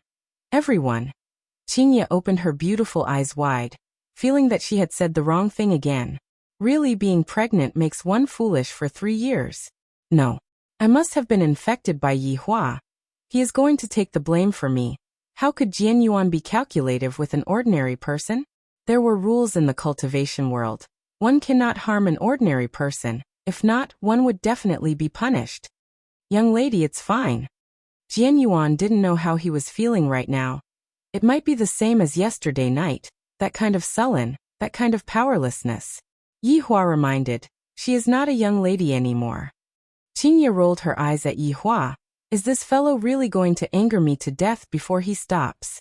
Jian Yuan laughed dryly, then said to everyone, everyone, please calm down. I have already reported the matter that happened at noon to the sect. I believe that everyone will be given a satisfactory answer. After all, our south is not that easy to bully. Deacon Jian Yuan is indeed wise. I admire you. Li Qianyi cupped his hands and said with a smile. Jia Gao Ao said heroically, Deacon Jian Yuan, let's not talk about anything else. I will donate 10 million to add food for your esteemed sect. Me too. Yusi shouted out too. Me too. Shen Tao took a look at Qinya and shouted out too. Jian Yuan thanks everyone here. Forget about the money. I have a presumptuous request. Jian Yuan smiled with his hands behind his back. He had the demeanor of an expert, and his temperament became faintly discernible.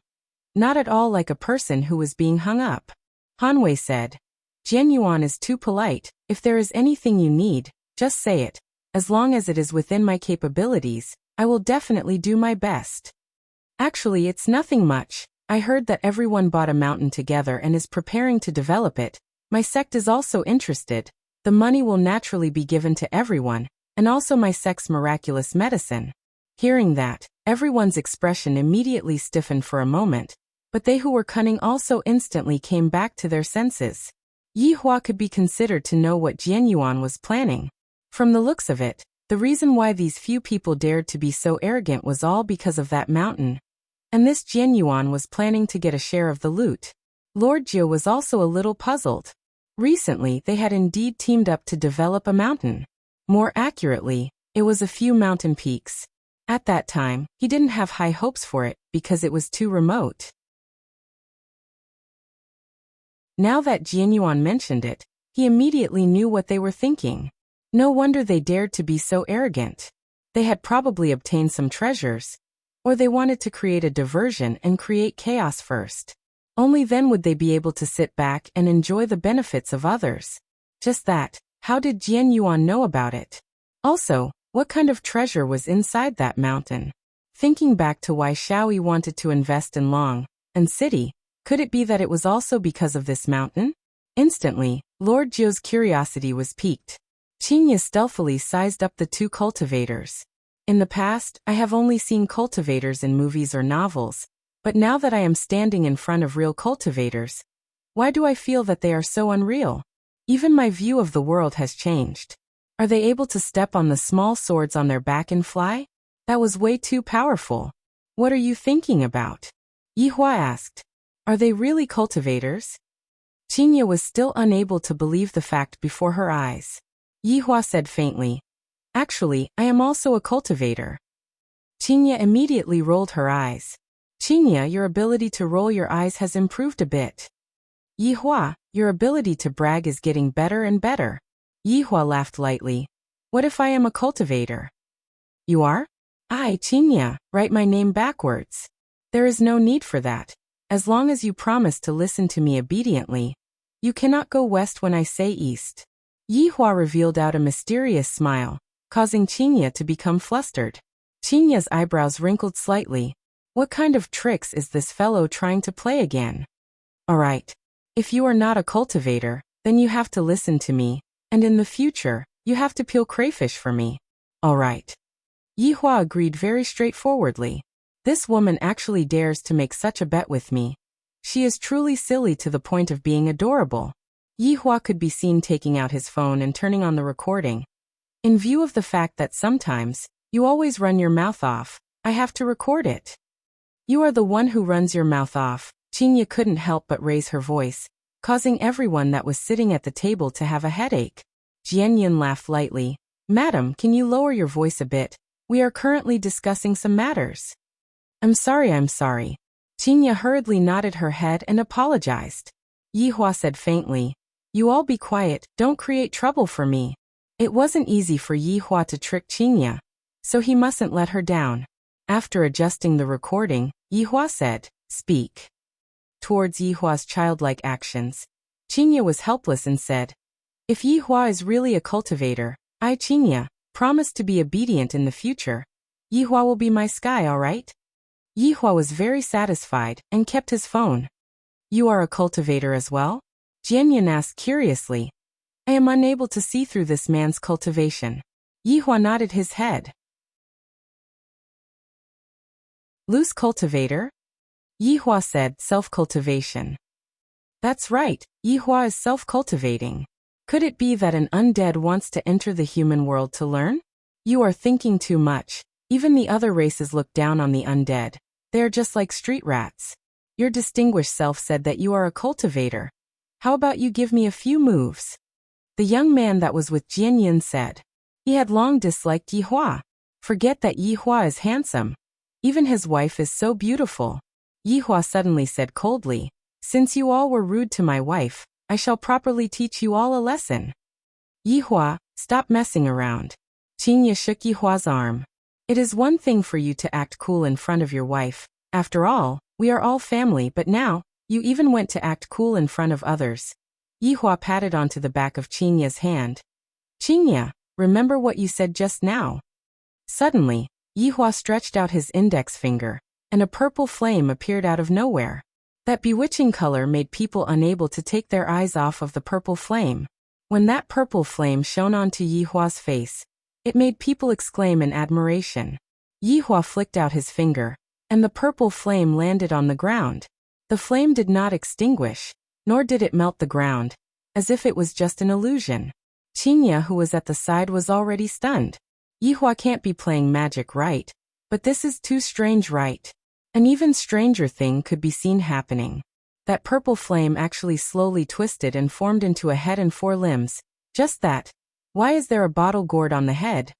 That's right, this is the bottle gourd brother that Yihua transformed into, the embodiment of justice, the spokesperson that fights against the strong and helps the weak. The purple bottle gourd brother seemed to have a life of its own as it looked left and right, sizing up everything, just like a super cute little pet. However, the size of the purple bottle gourd brother was even smaller than a rabbit by half. Qinya? Yihua looked towards Qinya, seemingly asking her if she admitted defeat. Qinya looked at Yihua dumbfoundedly. Even if you beat her to death, she wouldn't believe that my man is actually a cultivator. How is this possible? Thinking back to the things that happened these few days, so he wasn't acting cool, and what he said was all true.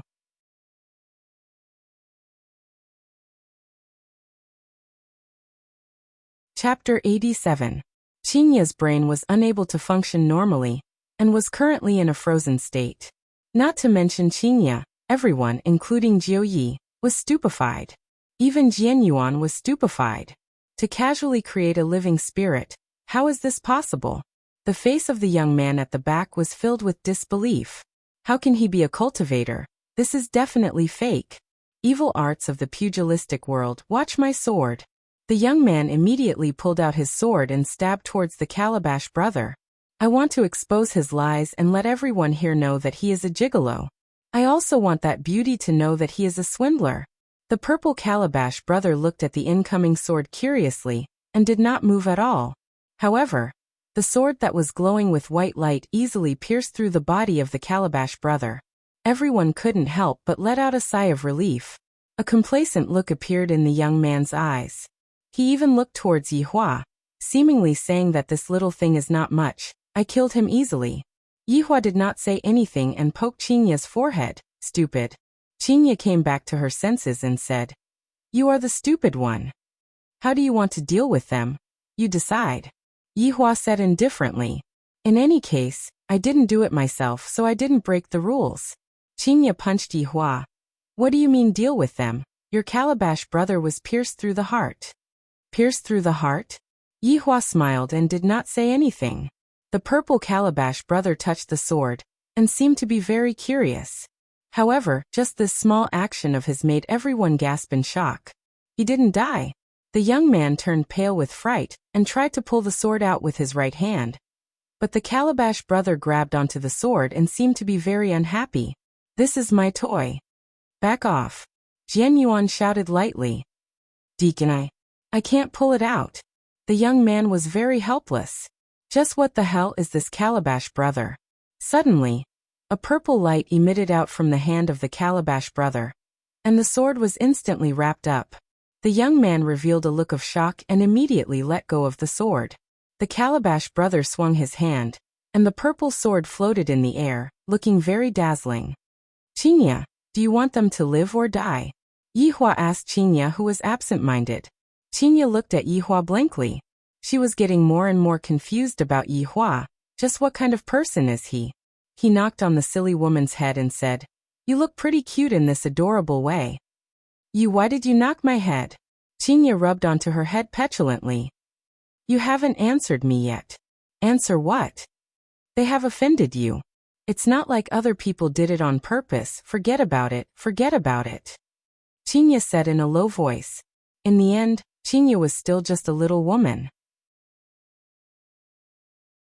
After hearing what Qingya said, Yihua let out a sigh. Qingya, you should know that offending you is equivalent to offending me. Have you ever thought about it? After hearing that, Qingya remained silent. I'll let it go this time, but don't make the same mistake next time. As the wife of a supreme overlord, not only did she have to consider herself, she also had to consider her husband's face.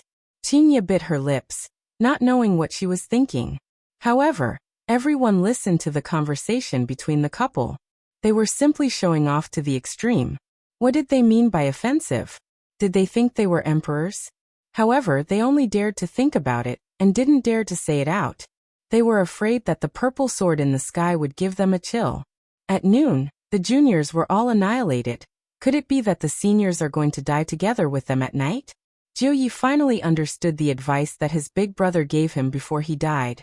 This boss is truly a cultivator, and his strength is even stronger than Jian Yuan, truly formidable. The purple Calabash brother lightly leaped onto the purple sword that was floating in the sky, then began flying around. That small posture of his was like he was skiing, showing that he was having a lot of fun. Mr. has great strength. Jian Yuan cupped his hands and said. Yihua said, Didn't you say that you wanted to spar with me? Jian Yuan's heart sunk. This Calabash brother looks very childish, but from the looks of it, his strength has definitely reached a terrifying level. Spar with me is completely seeking death. Mr.'s strength is extraordinary, we are not Mr.'s opponent. We have offended you just now. I hope that Mr. will not blame us. Jian Yuan let out a sigh of relief. A good man should know when to yield, and when to advance and when to retreat. What's the use of acting cool for a moment? Yihua felt that it was all right to speak like this. According to his temperament in the past, he would definitely ignore his begging for mercy, but thinking from the perspective of a human, he would definitely want to obtain a greater benefit. Since you are sincerely lowering your head and begging for mercy, then I will spare your life. Yihua said indifferently. Jian Yuan looked as if he had eaten a fly. How am I begging for mercy? I am just praising you. All right, that's right. This can only be counted as a disguised form of begging for mercy. But aren't you not giving me any face at all? Right now, everyone didn't even dare to breathe loudly. Even Jian Yuan Deacon has to lower his head and admit his mistake. Then what do we count as? That purple sword that was floating in the sky was like a death sentence. Whoever dares to speak carelessly would have their heart pierced through. Jian Yuan Deacon, since the boss has already spared your life, you should smile, don't frown. Jiu Yi suddenly stood up and said with a smile, having the intention of hugging onto Yi Hua's thigh. Why the F*** am I supposed to smile? Will I beg for mercy? I will never beg for mercy in my entire life. This is the last time I will beg for mercy. Next time definitely won't. No. There won't be a next time. Why did you all butt in? Yi Hua asked curiously. Jian Yuan went into a daze, then played dumb and said, Mister, what do you mean? Bang. The purple sword had already appeared in between Jian Yuan Deacon's eyebrows. Calabash Brother was lying on the body of the sword, posing like a drunk concubine.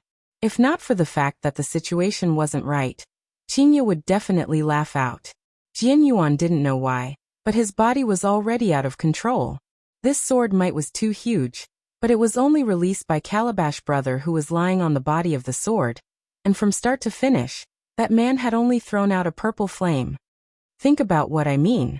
Yi Hua said unhurriedly, while playing with Qingya's finger. It was rather tender and smooth. Mister, this is... I don't care what reason you have, I will ask and you will answer. Furthermore, there are a lot of people who are smarter than you here. Yi Hua said coldly. If not for Qingya being soft-hearted, she would have already poked his forehead. In any case, it wasn't me who did it, it doesn't count. Jian Yuan was sweating profusely. Why am I so unlucky these 2 days, Sailor Moon and Calabash Brother? I actually got bullied by a character from an anime. Can I still have fun? Why is there such a strong person in this Longan city? After I return this time, I definitely have to report to the sect. I will not stay in Longan city even if I am beaten to death.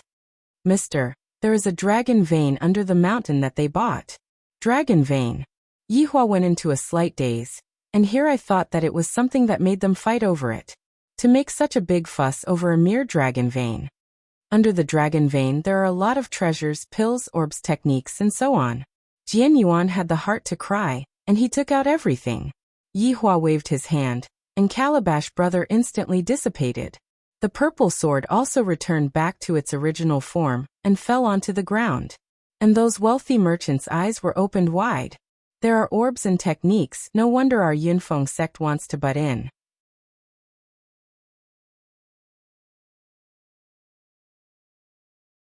Chapter 88. There was no longer any meaning in staying here any longer. Pulling Qingya, who was absent-minded, Yi Hua said, Xiao Jiu, call a car over. Lord Jiu immediately stood up. I'll make the arrangements now. Boss, please wait for a while. The driver will be here soon. Yi Hua nodded his head. This Wei Chong and Lai Gu's temperament is very weird. As long as someone is disrespectful to me, I will kill them without saying a word. Leaving this Xiao Jiu with me can also be used to deal with some trivial matters. If Jiu Yi were to know of Yi Hua's thoughts, he would definitely be in a dilemma. On one hand, he wants to hug Yi Hua's thigh, and on the other hand, he also wants to hug Yi Hua's thigh to save face. Very quickly, Jiu Ye's Rolls-Royce Phantom arrived, and the driver respectfully opened the door of the car. Yi Hua pulled Qingya, who was absent-minded, and walked out of the side hall. The things that they are talking about are too childish. I am not interested in knowing about it, and I don't want to know about it either. Right now, I am only curious about the thoughts of Qingya, this fool. After knowing my strength, you are already stupefied. Let's see if you are still going to be naughty in the future. Qingya was indeed stupefied. Never in a million years would I have thought that the man that I randomly found would be a cultivator. I really don't know if this is good luck or bad luck. Could it be that all cultivators have such a bad temper? Asking his woman to peel crayfish and buy pancakes at every turn? On the way back, the two of them didn't converse with each other at all. Yi Hua was a little impatient. Could it be that this stupid woman was scared silly? Stop at the side. Yi Hua said coldly. The driver didn't dare to say anything else. He had to pull over even if he had to pay a fine. After pulling Qinya, who was still in a daze, Qinya walked to the riverside and gazed into the distance. There were quite a number of couples strolling along the riverside, and there were also many elderly people dancing in the square. The main reason was that the riverside was cool. From time to time, a cool breeze would blow, making one feel relaxed and happy. Yihua took out a stick of cigarette and lit it up, then leaned against the guardrail. Meanwhile, Qinya was standing at the side, and the breeze was blowing her beautiful hair, not knowing what she was thinking about. After finishing smoking a cigarette, Yihua was a bit irritated. Could it be that I have really become stupid? Speak. Yihua said gravely. Qinya took a deep breath then asked, Yihua, do you know grafting? What do you mean? Yihua slightly wrinkled his brows. If I learn it, I can absorb your inner force. Yihua, what's the point of learning that kind of inferior cultivation technique? Yihua said in disdain. This woman's hair is too long, but her experience is too short. Do you know three flower at one's prominence? Yihua's frown deepened. No, then do you know the Nine Sutra? Yihua had the thought of smacking Qinya's butt. Not yet. Where's the dark north divine art? You can't even do that. Buddha's palm headquarters, right? Sigh Yihua, could it be that you have cultivated the sunflower manual? Yihua couldn't bear it anymore and hugged Qinya into his embrace. Don't you know whether or not I have practiced the sunflower treasured book? Qinya let out a breath. Just now, I just wanted to tease Yihua a bit, and upon discovering that he is still the same as before, I can finally be at ease. Just that, with the additional identity of a cultivator, I don't know if I will be able to gain face for myself if I were to tell others about it. For example, other people say, my husband is worth tens of billions. Where does your husband come from? Qinya placed her hands on her waist and shouted out proudly, your husband is nothing, my husband is someone from the cultivation world. If Yihua knew what Qinya was thinking right now, he would definitely give Qinya a lecture. To actually compare yourself with that kind of low-rank job. Are you really someone from the cultivation world? Qinya asked. Yihua didn't know how to reply. What the hell is the cultivation world? If I were to deny right now, would she go back on her words? After all, what I am betting on is whether I am a cultivator or not. However, admitting that I am a cultivator, I feel really low.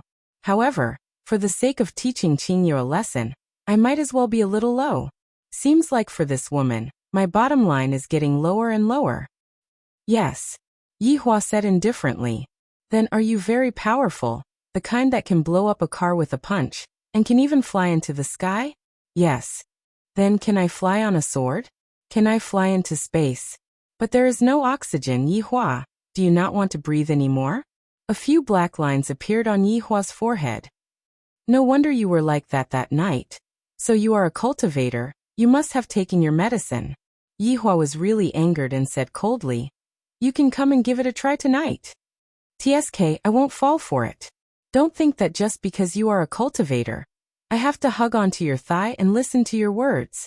Qinya pushed Yihua away, stood in front of Yihua, raised her chin and said confidently. Yihua said gravely, did you forget about your vow? What vow? I don't know what you are talking about. I knew that you would be like this. Yihua took out his phone and played Qinya's recording. If Yihua is really a cultivator, I, Qinya, promise that I will be obedient in the future. Yihua will be my sky, alright? After listening to her vow, Qinya immediately understood. I was tricked by Yihua again. I won't accept this, you lied to me. Qinya raised up her small fist again, but unfortunately, her wrist was grabbed onto by Yihua. Yihua knew that Qinya would go back on her words and said coldly, do you think that your small fist will be able to harm me? Qinya's expression immediately sunk as she said, I know that you are a cultivator now, and you are very powerful. I am just an ordinary woman, and I am completely not your opponent. If you want to hit me, then go ahead and hit me. In any case, there is no one in this world who would feel sorry for me. After hearing what Qinya said, Yihua went into a daze. Why do I feel that I am the one in the wrong? If I wanted to hit you, I would have long slapped you into the sky. Look, your expression is that of anger. Go ahead and hit me. In any case, I don't have the strength to fight back. Qingye said faintly. Her resentment soared to the sky, and the people who were passing by were able to sense that heavy resentment. Even if they were separated by a screen, they would still be able to smell it. Yihua resisted the urge to smack Qingye's butt. Do you really think that I don't dare to hit you? You are a cultivator. You are the biggest, whatever you say goes. Qingye spread out her hands helplessly. Don't compare me with cultivators. Yihua shouted out lightly. Cultivators are nothing. Just a fart is enough to crush us to death. Sigh. My husband is using his identity to oppress me, sigh. Yihua suddenly felt that if he were to tell her a little bit of things, she would be able to soar into the sky. If I had known that this would happen, I would have kept it a secret. To actually say that I am using my identity to oppress me, you are clearly the one who lost the bet. Seeing that Yihua was not speaking, Qingye rubbed her ankle and said lightly, I can't walk anymore. Take a taxi by yourself. Yihua said petulantly, then lit up another stick of cigarette. Qingye snorted coldly, then made a flower-pinching finger gesture. I don't know who was the one who said that as long as my ankle hurts, you will have to carry me on your back. And you are even a cultivator, your mouth sure is full of nonsense. Cough, cough, cough. This was the first time that Yihua choked on his own cigarette. Originally, I wanted to use the recording to educate Qingye, but in the end, I didn't expect that my identity would instead become a handle that Qingye could use against me. She is even a cultivator. If I were to tell her my real identity, things would get out of hand. Forget it, forget it. I will just slowly walk back. The identity of a cultivator is noble. How can I carry my wife on my back? If this matter were to be spread out, I would lose so much face. Qingye suddenly added a sentence.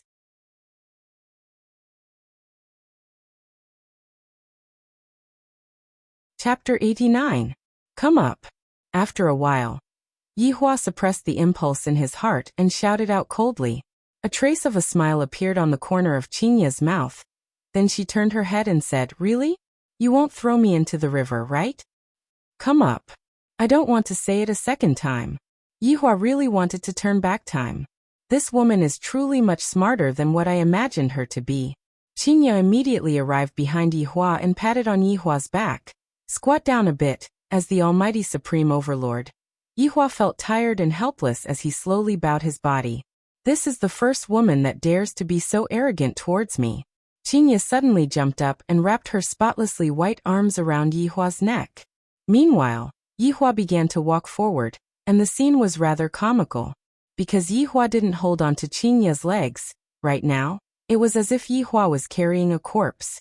Qingye, who was on Yihua's back, immediately shouted out, Yihua, if you don't want to carry me, just say it. What are you trying to do this time? This cannot be blamed on Yihua. After all, he had never turned his back on anyone before. Don't you know how to hold my legs? Do you want to drag me home? Yihua took a deep breath. You are the first woman who dares to shout at me. What's wrong? Did I hurt the dignity of the cultivators? Don't mention cultivators to me.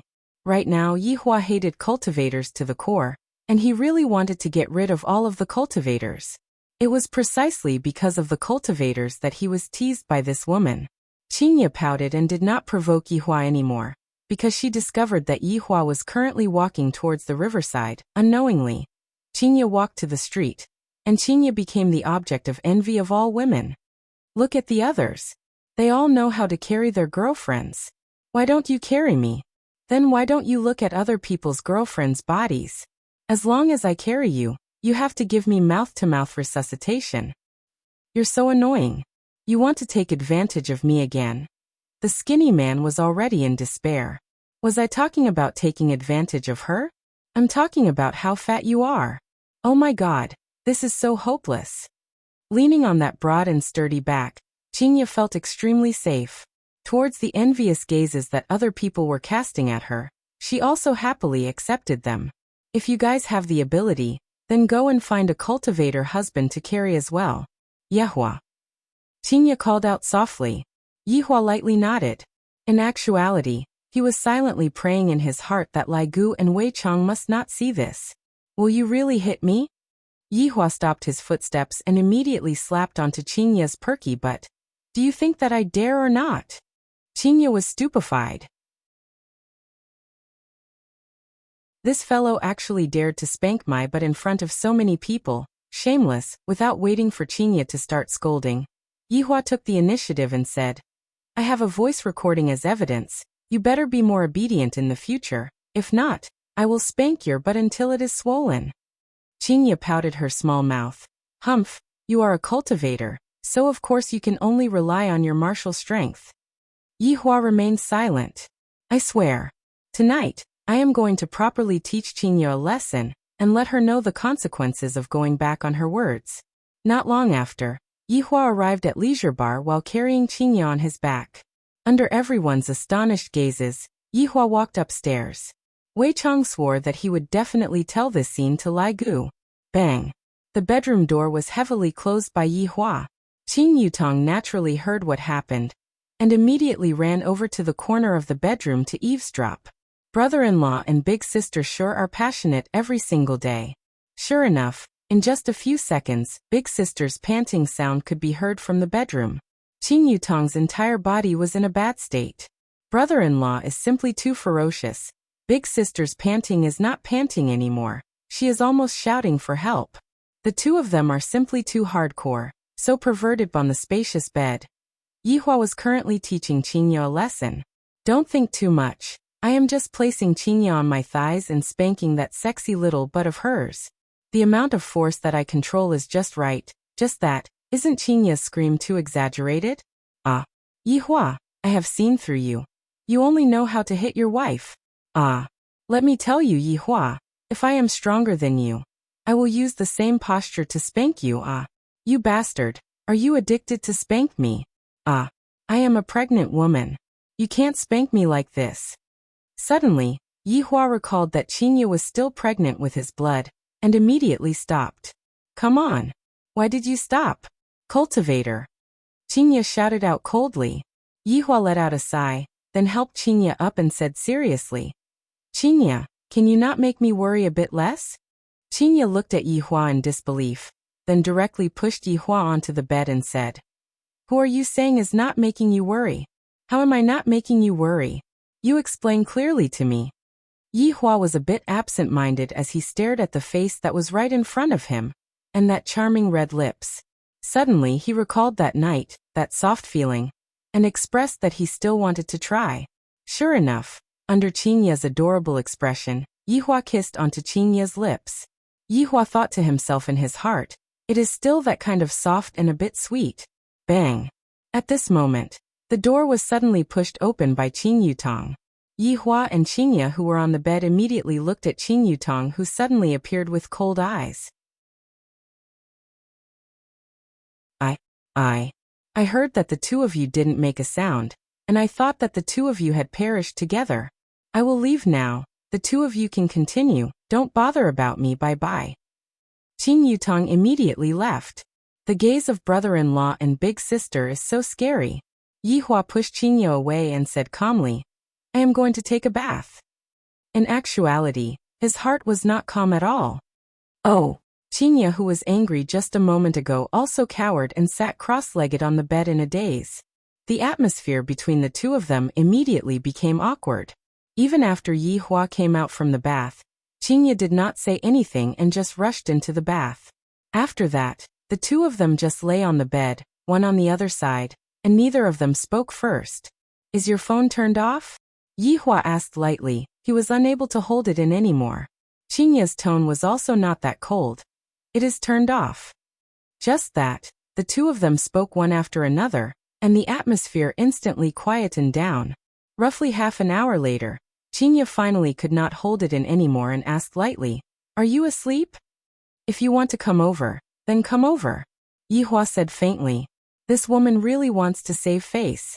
Qingya snorted and lightly moved her body, then closed her eyes and hugged onto Yihua, as if by doing this, she would not find out. She was purely deceiving herself. Just that, Yihua's heartbeat is a bit fast today. Why is my heartbeat also following the rhythm? This fellow is indeed messing around with the rhythm. Yihua, you are a cultivator, and I am just an ordinary person, will you? Before Qingye finished speaking, Yihua interrupted and said solemnly, I won't. This was the tacit understanding that a husband and wife should have. There were some words that the other party did not need to finish speaking, and the other party would know. Yihua was just like this. Qingye's character was more or less clear. To put it simply, she was a hedgehog that did not have any sense of security. Before tonight, Qingye felt that the gap between her and Yihua was not that big. In any case, Yihua was also the boss of a bar, and both of them were bosses. However, now it had changed. Yihua was not only a boss, he was also a cultivator, and in the novels he was able to ascend to immortality. The huge sense of loss made Qingye very melancholy, feeling that Yihua was suddenly very far away from her. Thus, she made Yihua look as angry as usual, and the facts proved that Yihua was still the same. However, she kept feeling that she would lose Yihua, perhaps on the day when the child was born. After all, the promise that she made on that day was still lingering in her mind.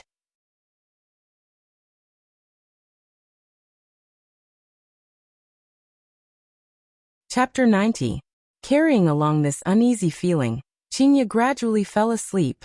Hugging on to Yihua while sleeping is very comfortable. If I suddenly lose him one day, I will probably suffer from insomnia. Right now, Yihua was also thinking blindly, but he wasn't as emotional as Qingye. Instead, he was thinking about how to get back my face. Could it be that I have to show off my manliness in front of her?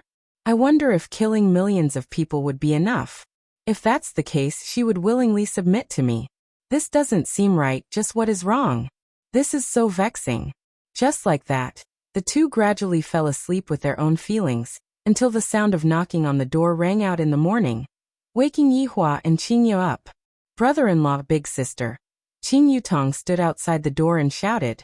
From her tone, one could tell that she was asking for someone. Yihua patted onto Qingye's shoulder. Go and open the door. Qingye grabbed onto her hair.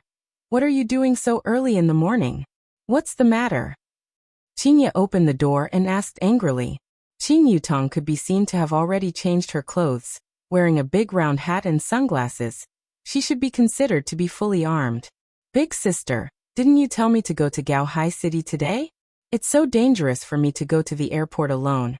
Aren't you and brother-in-law going to send me off? Qing Yutong blinked her beautiful eyes, pulled onto Qingye's arm and said coquettishly. Qingye wrinkled her brows. You are already an adult. Do you still need to send me off? Can't you just drive directly to the airport? Big sister, you don't even care about your little sister. My heart hurts. Yihua was no longer sleepy. He got off the bed and said, let's just go and send her off and eat breakfast on the way. The corner of Qing Yutong's mouth twitched. I feel like it's all thanks to breakfast. Since the man has already spoken, what else can Qingye say? She went to wash up. 15 minutes later, the two were ready. Qingye, on the other hand, was very happy right now, because there was no need for her to put on makeup. Her face was simply too stunning. Thinking back to the meat on that day, Qingye was very curious. Could it really be dragon meat? Yutong, drive. Qingye threw the car key to her little sister. Qing Yutong knew that it would be like this. The two of them were masters, especially brother-in-law. That expression of his was just like an emperor coming out of the palace. Sitting on the Audi A8, Qing Yutong successfully obtained the identity of the driver, while Qing Yutong and Qingye sat at the back. Qing Yutong, who was driving the car, silently thought to herself. Last night, they were clearly quarreling so much, and in the end, when I knocked open the door to take a look, I saw that they were actually lying on the bed and kissing. Yutong, for the next few days, properly cooperate with us, all right? Don't cause any trouble again. Qingye reminded. Qingye understood her younger sister's personality very well. Yutong was puzzled. Qing said. Yutong, I said. It doesn't matter if it's 1 or 2 days.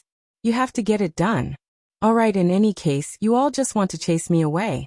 When is my little nephew coming out? By then, we would have already run away from home. Yutong. Qingye Qing. Qingye was filled with melancholy. It was as if she had already seen her child running away from home along with her younger sister. Ye said. I, Qing. I, by day, I. Quiet down, what's there to quarrel about? Yihua said gravely. Quarreling every day. This is giving me a headache. The two goddess-like women pouted and quietened down. Half an hour later, Qing Yutong finally arrived at the airport. Aren't you two coming down to send me off? Yihua and Qingye directly ignored her, and Qingye even went up to the car and stepped on the accelerator, leaving behind Qing Yutong, who had an adorable look on her face. These two are simply angering me to death. They don't have a bit of sympathy. Let me tell you. I am going to run away from home for half a month. Seems to be a bit long, 1 week then. Let's see if you two are anxious or not. Qing Yutong, who was throwing a small tantrum, walked into the airport and immediately attracted attention. Although she was fully armed, her temperament could not be changed. Don't look at how Qing Yutong was carefree in front of Yihua and Qingye. When she met outsiders, she would change. After all, Yihua and Qingye were her relatives. In the car, Yihua said faintly, "Let's go out for a walk today." "Cultivator, do you want to go on a date with me?" Qingye teased, the corner of her mouth unconsciously raised up. "Can you remove the word cultivator from your mouth? Can't you speak properly?" Yihua felt that telling her that he was a mistake. If he were to directly tell her that he was a supreme overlord, things would get out of hand. Qingye laughed tenderly. All right, I will remove it from your mouth, all right?" After remaining silent for a while, Yihua asked, "What do you think of my personality?" Qingye was very puzzled. This fellow is not normal today. Do you still have a personality? Those who don't know would think that you are an emperor. Your face is cold every day, and you even have problems with the most basic communication. Yihua, are you sick? Autism. You are also a cultivator. You have to hide your identity. Qingye. Yihua shouted out gravely. This woman can't even leave the word cultivator out of her mouth right now. To even say that I am sick, her guts are really getting bigger and bigger. Look, after saying a few sentences of yours, you are jumping up again. As a human, you have to learn to be calm. Don't think that just because you are a cultivator that you are superior to others. You have to learn to integrate with others. Cultivator again. Cultivator again. Yihua really regretted admitting that he was a cultivator right now. After taking in a few deep breaths, Yihua calmly asked, "Is there any way to solve it?" "Do I really have to solve it?" Qingye found it hard to believe. Yihua couldn't be having a fever today, right? I am thinking too much. Yihua just felt that learning human nature was not something that one could learn on the surface. One had to put it into practice. However, talking to these low-grade creatures, I feel very uncomfortable. I wonder how Wei Chang did it. Yihua lightly grunted, feeling that he had lost a lot of face. I will bring you to a place. I guarantee that you will be able to get rid of those bad habits of yours. Qingye felt that today was really wonderful. Yihua is finally obedient. Bad habits. Yihua said gravely. This is the dignity of a supreme overlord, but when it comes to her mouth, it became a bad habit. Could it be that it is a good habit? Qingye snorted. Half an hour later, Qingye brought Yihua to a place that was overcrowded with people, the pedestrian street of Long and City. Last time, I even came here to eat skewers. Why did you bring me here? Yihua asked faintly. Don't think too much, come with me. Qingye held onto Yihua's big hand and walked into Audie's specialty store. Inside the specialty store, there were almost all female salespeople, and when they saw such a handsome guy, they all rushed over. When they saw the woman beside Yihua, they immediately stopped their footsteps. The woman was so beautiful that it made people feel ashamed of their inferiority. Qingye sized up the sportswear, then looked at the suit that Yihua was wearing. Don't dress so solemnly all day. When it is time to relax, relax. Yihua remained silent. What are you in a daze for? Go and buy it. Qingye pushed Yihua, letting Yihua take the initiative to ask.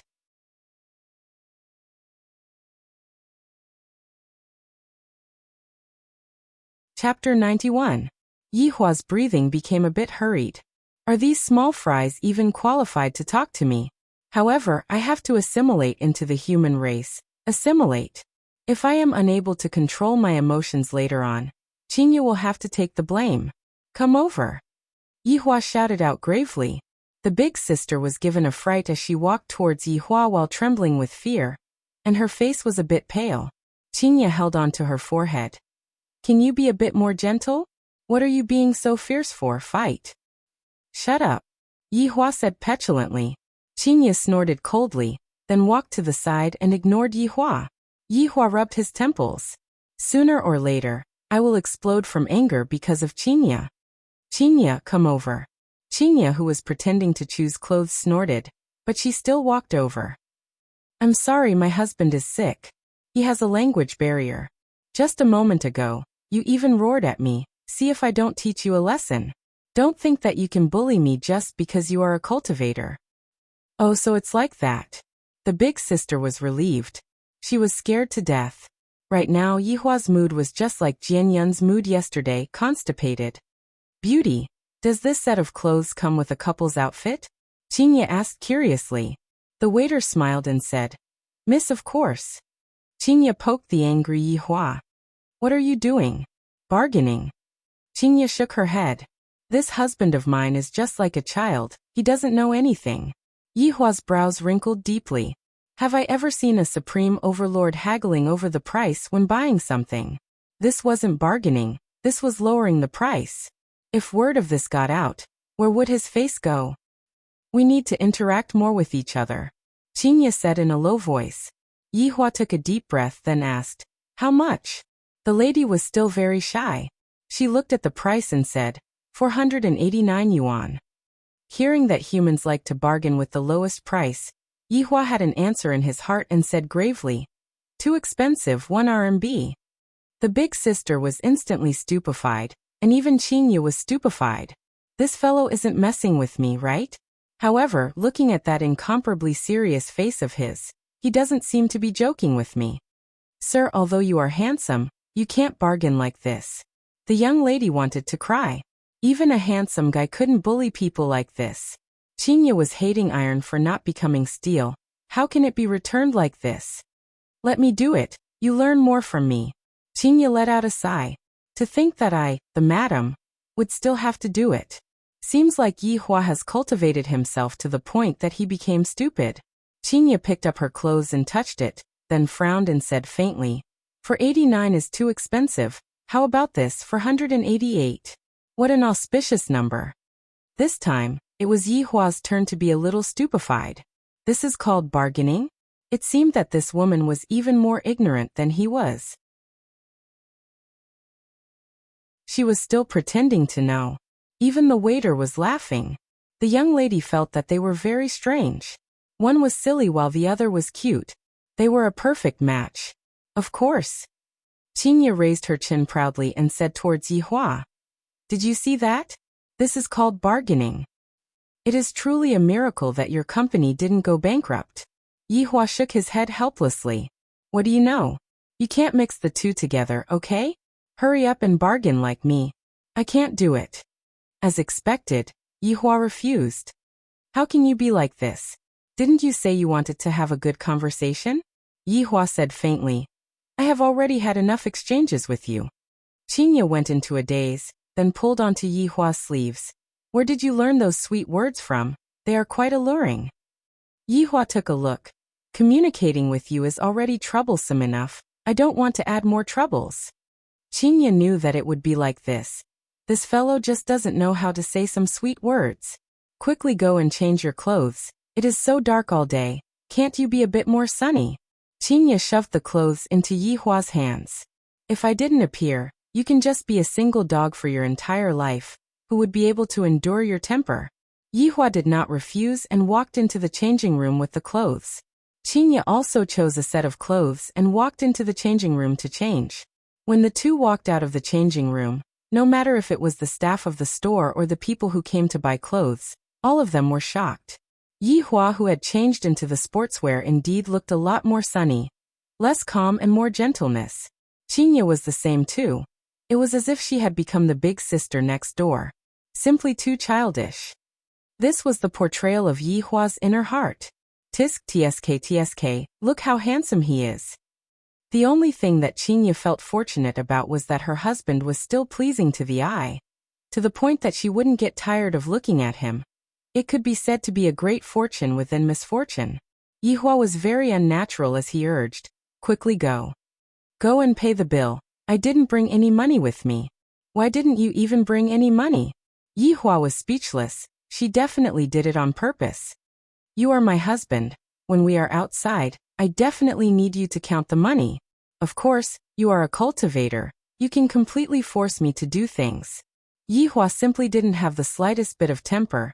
The biggest mistake in this lifetime was yesterday night. I originally wanted to use my identity to shock Qingya, but in the end, it had the opposite effect. Seeing that Yihua obediently went to count the money, Qingya was still very happy. She went up and held on to the man who was throwing a small tantrum. Men, after all, have to be coaxed, if not why would they be obedient? Although I am an ordinary person, and my husband is a cultivator, but so what? Yihua is still obedient. I will take care of you when we return home tonight. Yihua said gravely. If I don't beat you up for a day, you will start to climb up the beam and tear down the tiles. Qingya could be seen touching her abdomen. Baby, Daddy is going to hit Mommy. What do you think I should do? My God, Yihua is not only regretting yesterday night, he is also regretting that night. This woman is simply like a curse to me. The two returned to the pedestrian street. Qingya looked at Yihua, who was sullen, and felt that it was very funny. She asked lightly, Yihua, last night you secretly kissed me. Here it comes again. I already have 3 of my weaknesses in her hands. I simply want to die. If you are not happy, you can kiss me back. Yihua said gravely. I, the Supreme Overlord, would also have such a day. I really didn't expect that. Qingya tiptoed and said sweetly, as long as you admit that you are a swindler, I can let you do whatever you want, just like that night, immediately. The anger within Yihua's body rose rapidly, causing Yihua to turn pale with fright. I am actually being controlled by this woman. How is this possible? The words that I, Yihua, have said before are of enormous weight. All right, let's see how long you can keep your words to yourself for. Qingya's breath was like an orchid. She had Yihua firmly in her grasp. Seeing that Yihua was angered to the point that he was speechless again, Qingya said sweetly, how about we go and take a risk? What do you mean? Let's just sit on a random car and go wherever we go. How about it? In actuality, Qingya had a small wish, and that was to go on a trip without any purpose. Boring. Let's go, let's go. Qingya, when did you learn Yutong's moves? Yihua wrinkled his brows. Qingya's expression immediately changed as she shouted out coldly, are you going or not? Actually, it is also good to learn from Yutong.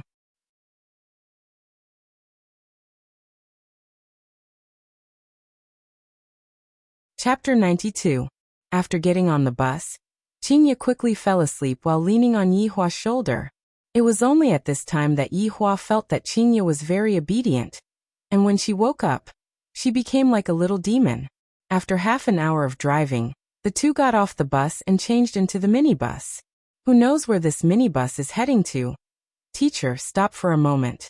Looking at the scenery outside, Qingya couldn't help but shout out. After getting off the car, Qingya stretched her body and said comfortably, the air here is fresh. Yihua lit up a cigarette, expressing that he was very bored.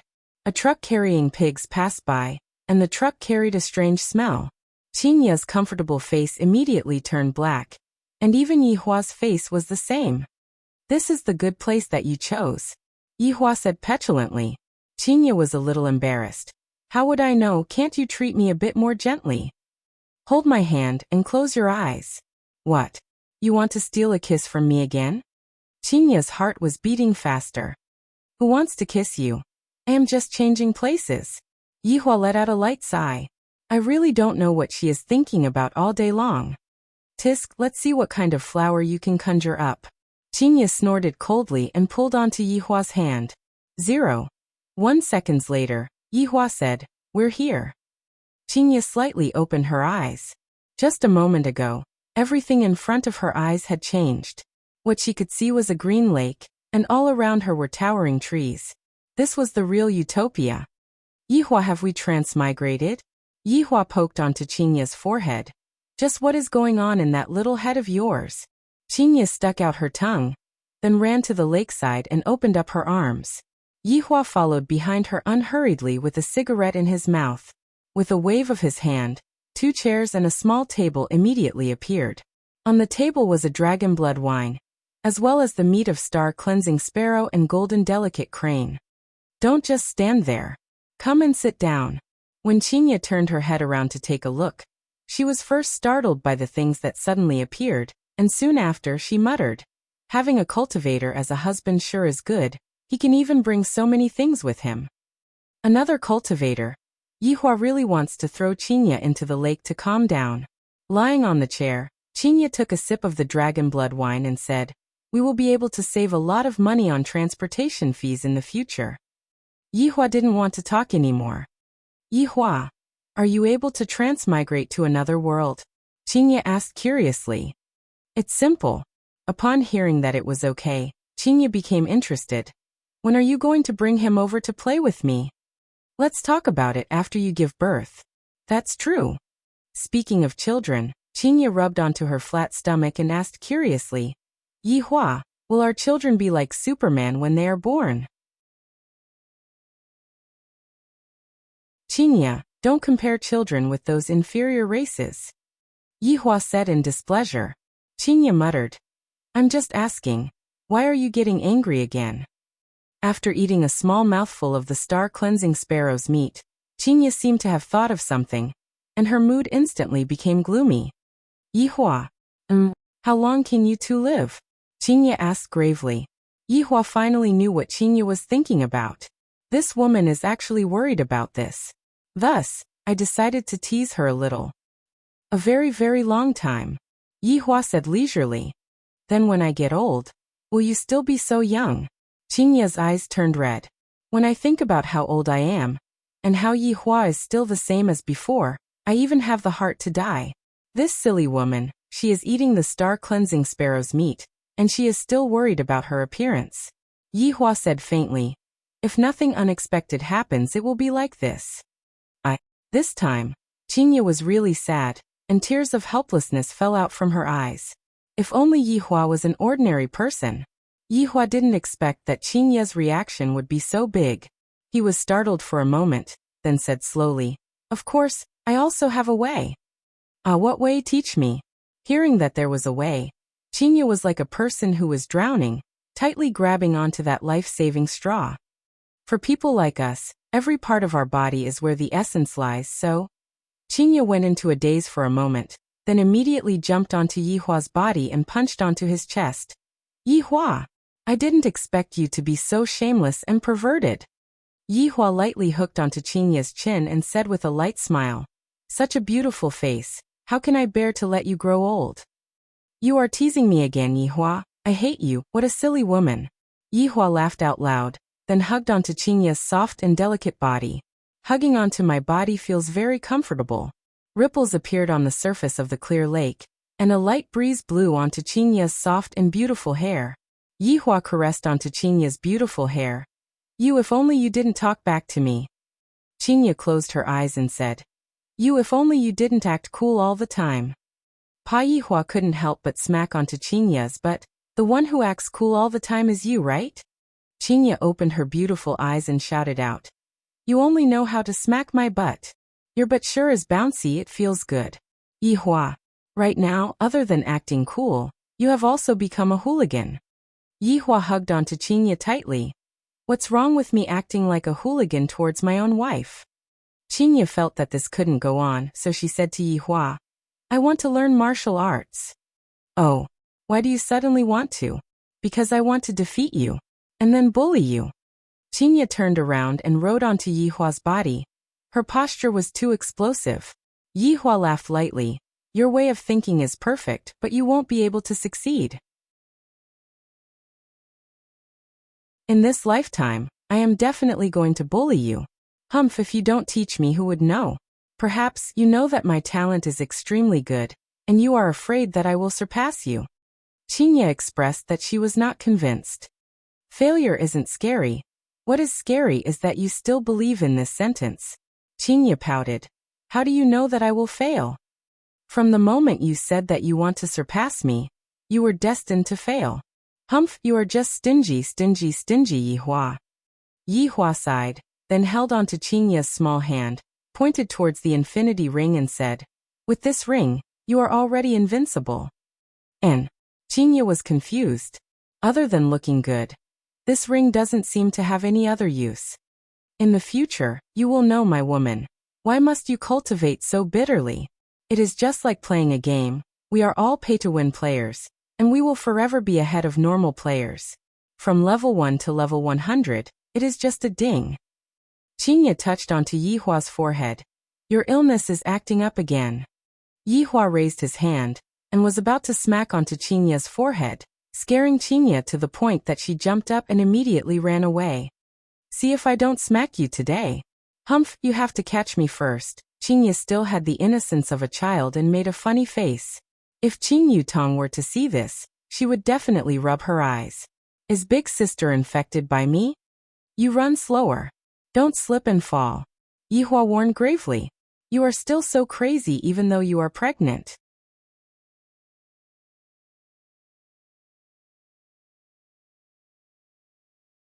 Chapter 93. Suddenly, a cry for help came from the forest. A man covered in blood rushed out. His panicked face made it seem as if there was a great flood or fierce beast behind him. Save me, save me. The man ran towards Qingye, who was in a daze. Unexpectedly, his legs became crooked and he tripped over himself. He slid for a full 3 meters before finally stopping in front of Qingye's feet. His chin was almost bruised. Yihua snorted coldly. How can my woman be touched by someone like you? Yihua, quickly come and save them. Qingye finally came back to her senses and shouted out loudly. Yihua walked over unhurriedly and sized up the man. He discovered that the man did indeed have injuries, but the injuries were not as serious as what he had shown. Furthermore, the fainting that the man was showing right now was just an act. Qing Yuan felt that he was really unlucky today. He heard that this mountain range was extraordinary, so he specially came over to check it out. In the end, he bumped into a disciple of the Cloud sect. Luckily, he escaped quickly, but he also discovered an unknown secret. If this news were to be leaked out, the entire cultivation world would be shaken. The Cloud sect actually secretly dug up a dragon vein. However, he was injured. If he continued like this, he would definitely be caught. Coincidentally, he saw a couple camping by the lake. After observing them for a while, he felt that they were both good people. After all, they were so in love with each other. The beautiful woman was running around like a child, shouting for him to come and catch her. She was really cute and kind. The man doted on the woman very much, so he was probably a kind-hearted person. When he saw someone like him in trouble, he would definitely help. Look at this. This beauty is anxiously shouting to save me. I am so happy. Hurry up and drive me away. What happened? Yihua walked over and asked lightly. I don't know, he just ran out from the forest. Quickly save him. Qingye pulled onto Yihua's hand and shouted out anxiously. Yihua appeared very serious and said, Qingye, don't worry, it's nothing big. Qing Yuan, who was lying on the ground, cursed under his breath. What kind of look was that? He was covered in blood, yet he said that he was fine. Only a fool would believe him. Then I can rest assured. Qingye patted on her chest and let out a sigh of relief. Qing Yuan froze. How could you believe such words? Don't believe a man's mouth, believe your own eyes. Qingye naturally believed in Yihua. After all, Yihua was a cultivator. Then why isn't he waking up? Qingye walked over to Qing Yuan's side and asked curiously. He might have fainted from the fall. Just get some water to wake him up. That's right, why didn't I think of that? Qingye slapped onto her forehead. I am truly becoming more and more stupid. Qing Yuan felt that he should wake up. There were wounds on his body, and he couldn't touch water. Just as Qing Yuan was thinking, a comfortable feeling spread across his face, and his body couldn't help but tremble. Yihua, it's moving. It moved. But why hasn't she woken up yet? Not enough water. Oh. Qing Yuan was shocked. He couldn't do this, he was about to wake up. Cough, cough, cough. Qing Yuan coughed violently. Perhaps he wanted to make it look more realistic, so he used a little more force. Who knew that he would cough out blood? He couldn't stop coughing. Qingye was frightened by the bloody scene in front of her. Yihua, is he going to die? He's fine. He's just coughing out blood. He'll be fine soon. Qing Yuan's heart crumbled. Who the F***ck would cough up blood like this? How could these two people not know this common sense? 1 minute later. Yihua, why hasn't he stopped? Seems like he has a lot of blood. Qingye, lay him down. Yihua said faintly. Without waiting for Qingye to act, Qing Yuan had already laid down himself. Could it be that Yihua is going to give me artificial respiration? Such a beautiful woman. I'm so happy. What do we do next? Qingye asked curiously. Yihua pointed at Qing Yuan's chest. This person's blood is all accumulated in his chest. If we don't take care of it in time, he might suffocate to death. Ah, so serious? Qingye was shocked. Qingye, use your foot and step on his chest. Use a bit of strength, and he will be able to vomit out all of the extravasated blood. Yihua said very earnestly, and Qingye had never seen Yihua being so earnest before. Qingye wrinkled her brows. Will it really work? Qingye, look at how much pain he is in, hurry up. Qing Yuan couldn't care so much anymore. These two are simply inhumane. I am already coughing out blood, and they still want to step on my chest. Do they even have a bit of medical common sense? This beauty actually believed in my words. Cough. No. Cough, cough, cough. Qing Yuan wanted to leave. He didn't want to be stepped on by Qingye. Qingye took a deep breath. Mister, don't be anxious. My husband will cure you. Cure your sister. How is he going to cure me? He is going to take my life. You are going to be his accomplice. Bear with it a bit. Qingye closed her eyes and raised her foot. Cough, cough, cough, cough. Qing Yuan went crazy. Even if you want to step on my chest, you should at least open your eyes. Who would step on my chest with their eyes closed? Sure enough, Qingye did as Yihua said and heavily stepped on Qing Yuan's chest. As expected, the coughing stopped, and Qingye let out a breath. Yihua's method is really useful. Yihua couldn't help but shiver. The place where Qingye's foot landed was too dangerous, not to mention coughing. Even if it was a heavy injury, one would still faint. Opening her beautiful eyes, Qingye looked at the place where her foot landed and took in a breath of cold air. Then immediately looked towards Yihua. Yihua, I didn't do it on purpose.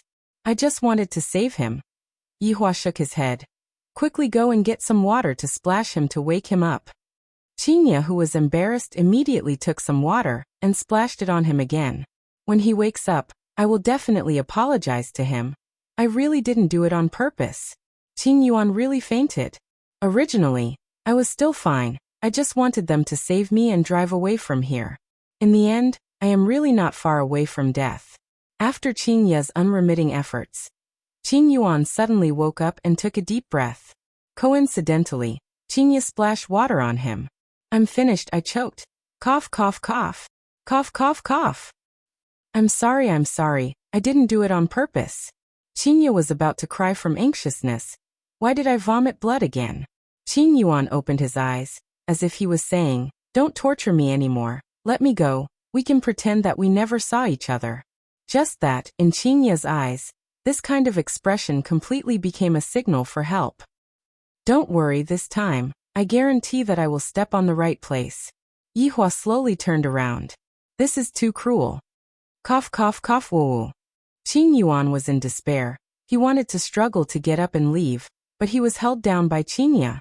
You can't leave now, you will die. F***k. If I don't leave now, I will die later on, you murderer. Qingye immediately raised her leg, and this time, she did not close her eyes. Aiming at the position, she kicked down. A stream of blood sprayed out from Qing Yuan's mouth, and his entire body went limp, and his expression was no longer that painful. Qingye, you saved his life. Yihua said with his hands behind his back. Qingye let out a breath. What should we do next?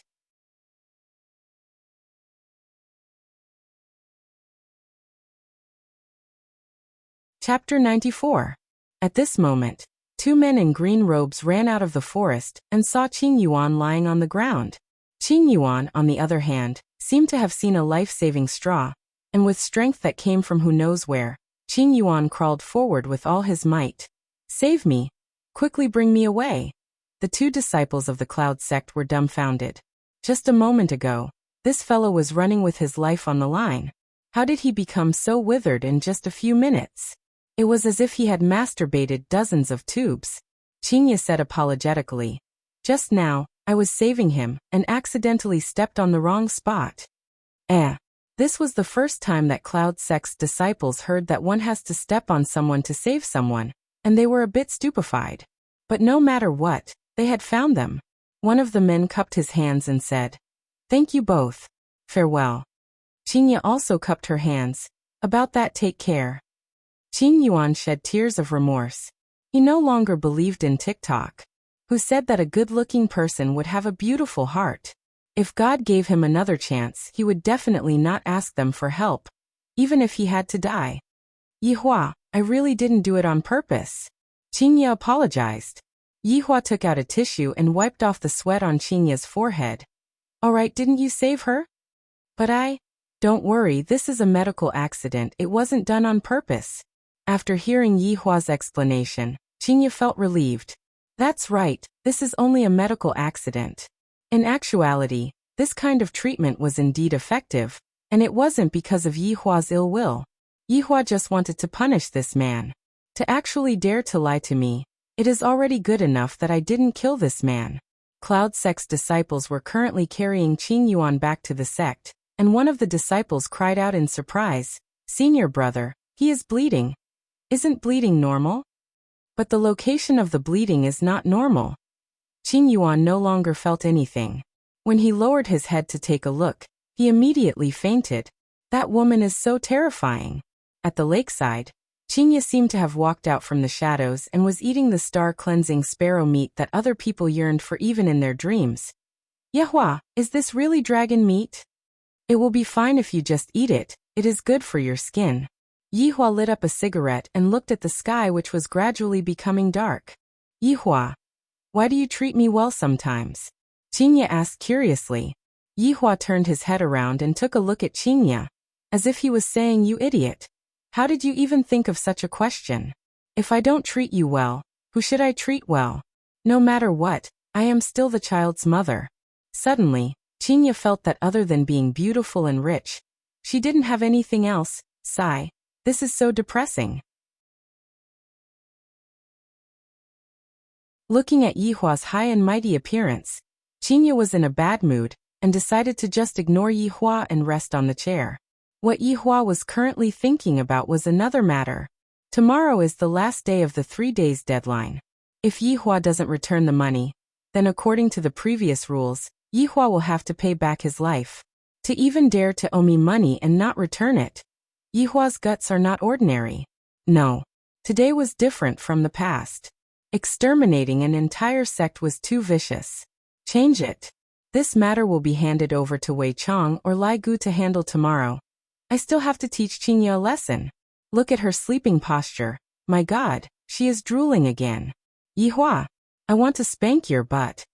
In the dream, Qingye shouted loudly. Yihua shook his head, then carried Qingye and disappeared from the spot in an instant. When he reappeared, he had already arrived at the bedroom. After placing Qingye onto the bed, Yihua covered her with a blanket. Coming to the office, Yihua said gravely, "Wei Chong, Lai Gu, come over." In an instant, Wei Chong and Lai Gu put down the things that they were doing and appeared in front of Yihua, then respectfully called out, "Your Honor." Looking at Lai Gu, Yihua asked, "Has your body adapted to it?" Lai Gu said happily, "It is all thanks to your honor that subordinate was able to create a body for subordinate.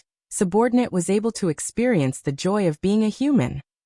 Actually, I still prefer you to transform into a dog." Yihua lit up a cigarette and said. Lai Gu expressed that he was very embarrassed, while the corner of Wei Chang's mouth arced up. "Wei Chang, subordinate is here. What is the meaning between you and that waiter?" Yihua asked. Wei Chang didn't dare to be careless and said gravely, "Your Honor, subordinate is currently experiencing the feelings of humans." Feelings? This caused Yihua to be a little puzzled. "What did you gain?" Yihua asked. Wei Chang bowed his body and said, "After spending these few days together, subordinate discovered that the feelings of humans are very strange." Yi Hua became interested and asked, "How strange." When Xiao Tang is not around, subordinate will feel a bit uneasy, but when subordinate is together with Xiao Tang, subordinate will be able to calm down. That's about it. Wei Chang was also very vexed. He thought that he was poisoned. Yi Hua wrinkled his brows. Why is this symptom a bit similar to mine? Lai Gu, tell me about your feelings. Yi Hua asked. Lai Gu paused for a moment, and after thinking for a while he finally said, They're very awesome. Yi Hua. Wei Chang. Wei Chang, if I were to ask you to go and kill that waiter right now, what would you do? Yi Hua's aura suddenly changed, and sharp killing intent emerged out from his body.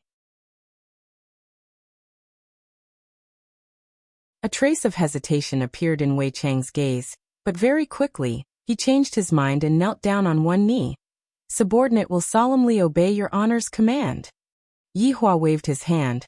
All right, don't make it so serious. Wei Chang, it is fine for you to get a girlfriend and experience human nature, but your real identity has to be hidden. If your little girlfriend finds out, you should know how to deal with it. Subordinate understands. Wei Chang lowered his head and replied. Lai Gu, you are the same. Subordinate obeys your command. Yi Hua lit up another cigarette and asked, Do you smoke? Wei Chang said, Subordinate doesn't smoke. Lai Gu, smoking is bad for the lungs. Wei Chang looked towards Lai Gu confusedly. You still have lungs? Is there any news about the other 5 sins? Yi Hua took a puff of the cigarette and exhaled out the smoke. Lai Gu changed his frivolous expression and said solemnly, Not at the moment. Your Honor, it has already been 5 years. The other 5 sins have not been found yet. I am afraid that something unexpected has happened. Wei Chang's tone was filled with killing intent. Towards traitors, there was no need to give any face, even if the traitor was a former comrade. Yi Hua let out a breath. Each of you 7 sins have your own unique points. If they were to join hands, the 2 of you would not be their match, but you are still able to fight them one-on-one. Wei Chang and Lai Gu remained silent. The other 5 sins were powerful. Not only were they powerful, their personalities were also twisted. How could Yi Hua and his 2 subordinates not have twisted personalities as well? It was just that after learning for 5 years, their personalities became slightly better. However, who knows what the other 5 sins are doing? Perhaps they are still maintaining their original character. Yi Hua extinguished the cigarette butt, and a trace of red light flashed past his pitch-black pupils. My 7 subordinates are just like my 7 children. If the other 5 sins were to really betray me, should I kill them or not? Furthermore, the strength of the other 5 sins is not to be underestimated. Let's put this problem aside first. We will deal with it in the future. Let's deal with that Xiao family that owes money and doesn't return it first. Yi Hua sat on the boss's chair and said calmly.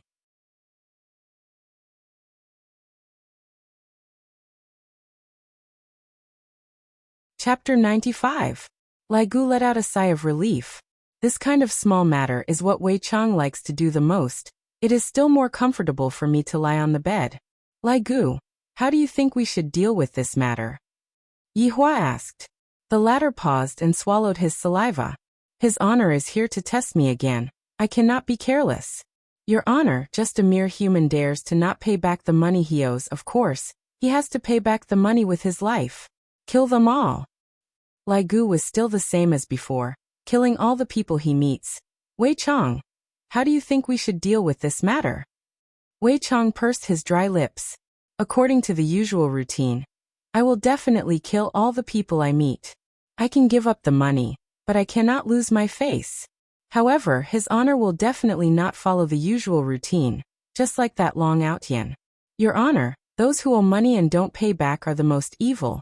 I suggest that we kill the person closest to them. Yi Hua was somewhat attracted by Wei Chang's suggestion. This is a bit interesting. Tell me about it. Subordinate thinks that what humans fear the most is losing their loved ones. In the past, when we were fighting all over the world, we also saw it, but we didn't understand it. However, after 5 years of understanding, other than money, what humans care about is their family. Lai Gu took a look at Wei Chang. Where did this gluttonous freak find this fallacious reasoning from? Lai Gu, look at Wei Chang. When can you be as sensible as Wei Chang? Yihua was gratified. I finally made Wei Chang's IQ online. Subordinate is incompetent. I will definitely properly learn about human nature in the future. Lai Gu thought in his heart, learning about human nature on the bed. Yihua continued to ask, Wei Chang, who do you think Xiao Yi cares about the most? Here comes another problem. Wei Chang thought to himself, if it's me, other than his honor, it would be Xiao Tang. That's right. It's a woman. Subordinate thinks that the person Xiao Yi cares about the most is definitely his woman. Yihua felt that what Wei Chang said was reasonable. Nothing in life is more important than losing one's true love. Yihua went into a daze. What am I thinking about, true love? Wei Chang, you handle this matter as you see fit. Take the money, kill the person too. I will obey your honor's command. Let's do it tomorrow night at 12 o'clock. If he returns the money, then forget it. Yihua added. Wei Chang and Lai Gu went into a daze, then knelt on the ground and shouted, Congratulations, your honor. What joy. These two fellows had learned the human's flattery skills the most. Lai Gu sighed with emotion. His honor is clearly able to use his martial power, yet, he just had to use his brain. As a subordinate, I am truly unable to catch up to him. What Lai Gu said is right. If it was in the past, his honor would have long since ordered us to kill him. But today, his honor actually said to spare his life. From this, it can be seen that his honor's control over human nature has already reached the pinnacle. Subordinate is blushing with shame. Wei Chang was so excited that he even sprayed out his saliva, and that expression on his face didn't seem to be bootlicking. Lai Gu, who was at the side, was stupefied. This gluttonous monster's performance is pretty good. You all. Yihua laughed helplessly. Compared to the past, the current atmosphere was much warmer. Dong dong dong. Yihua, are you inside? Qingya's voice rang out. You guys go ahead. Wei Chang and Lai Gu bowed and left, then disappeared from the office. Just at this moment, Qingya pushed open the door and walked in. When did we come back? Not too long ago. Yihua opened the window and let the smoke disperse a bit. Although it was just a small action, Qingya's heart still felt warm. Yihua, let's go out to eat, watch a movie, and take a walk. All right. Yihua let out a breath. The human emotions that Wei Chang spoke of, are they really that mysterious? Could it be that I, the Supreme Overlord, already care about this woman? This is truly inconceivable. Emotions are the most mysterious thing in the human mind. Even a strong person like Yihua is about to fall into such a state. It is truly not easy. However, this kind of emotion was still continuously warming up. This was something that the two people didn't expect. Yihua admired Qingya's courage to be angry and speak out, and Qingya liked Yihua's concern. Although Qingya has a bad temper sometimes, overall, Qingya is still considered to be good. The morning sunlight was always so gentle. Without his sister-in-law at home, there seemed to be a bit less joy, but at the same time, it was also a lot quieter. Wake up, Ing monster. Ing. To be honest, Yihua rather liked Qingya, who was acting coquettishly, caressing onto Qingya's smooth long hair. Yihua thought to himself, these days are pretty good. It is a bit better than the lonely days I had in the past.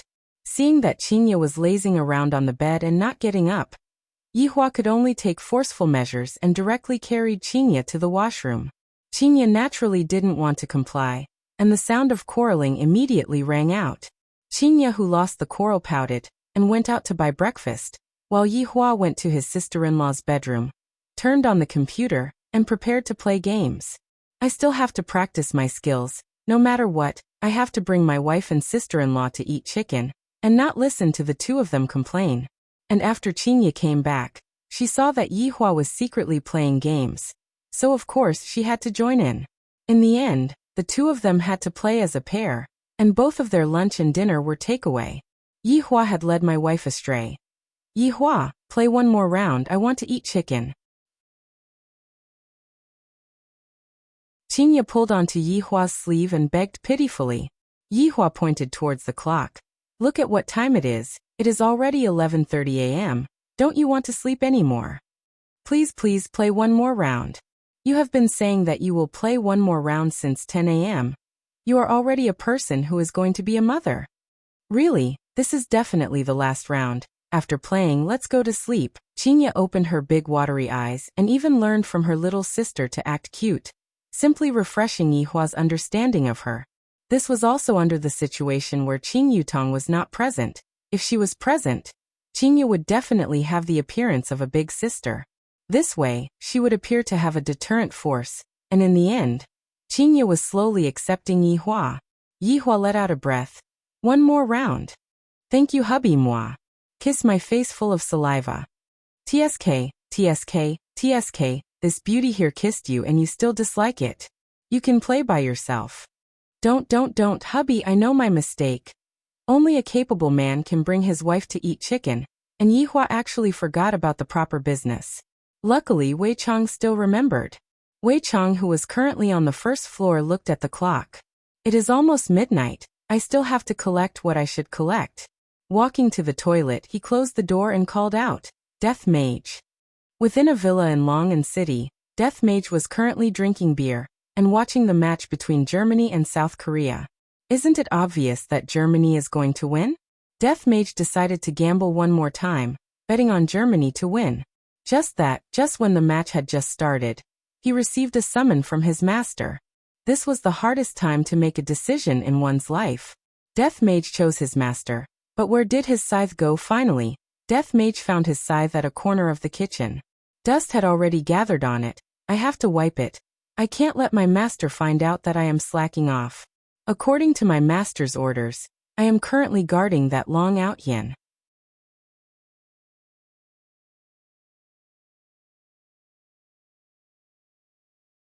Chapter 96. Master.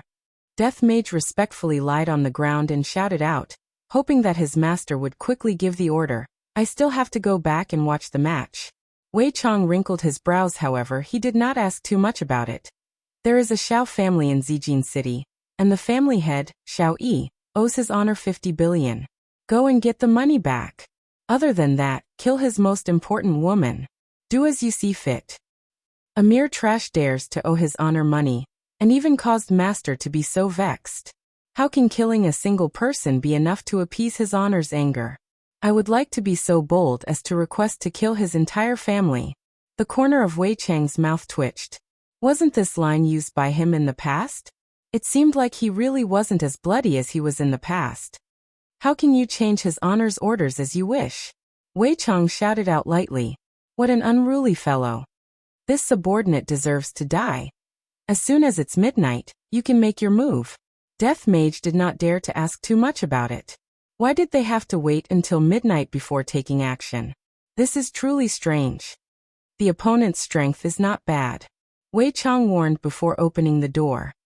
Master, don't worry. Subordinate will definitely get back his honor's 50 billion and a life. Go. Yes. When Wei Chang walked out of the toilet, he just happened to see Tang Wei walking over. Uncle Wei, Tang Wei called out sweetly as a blush appeared on her cheeks.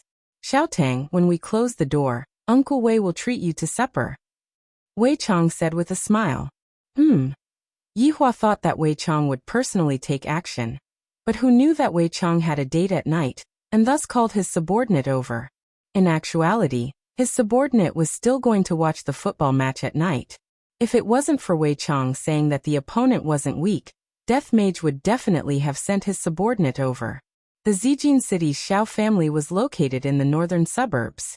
This was a manor that occupied an extremely large area. To be precise, it was not a manor, but a mansion. Just like the residence of the prince in the past, it was all Chinese-style buildings, with small bridges and flowing water. The environment was elegant, and it was the enjoyment of an emperor.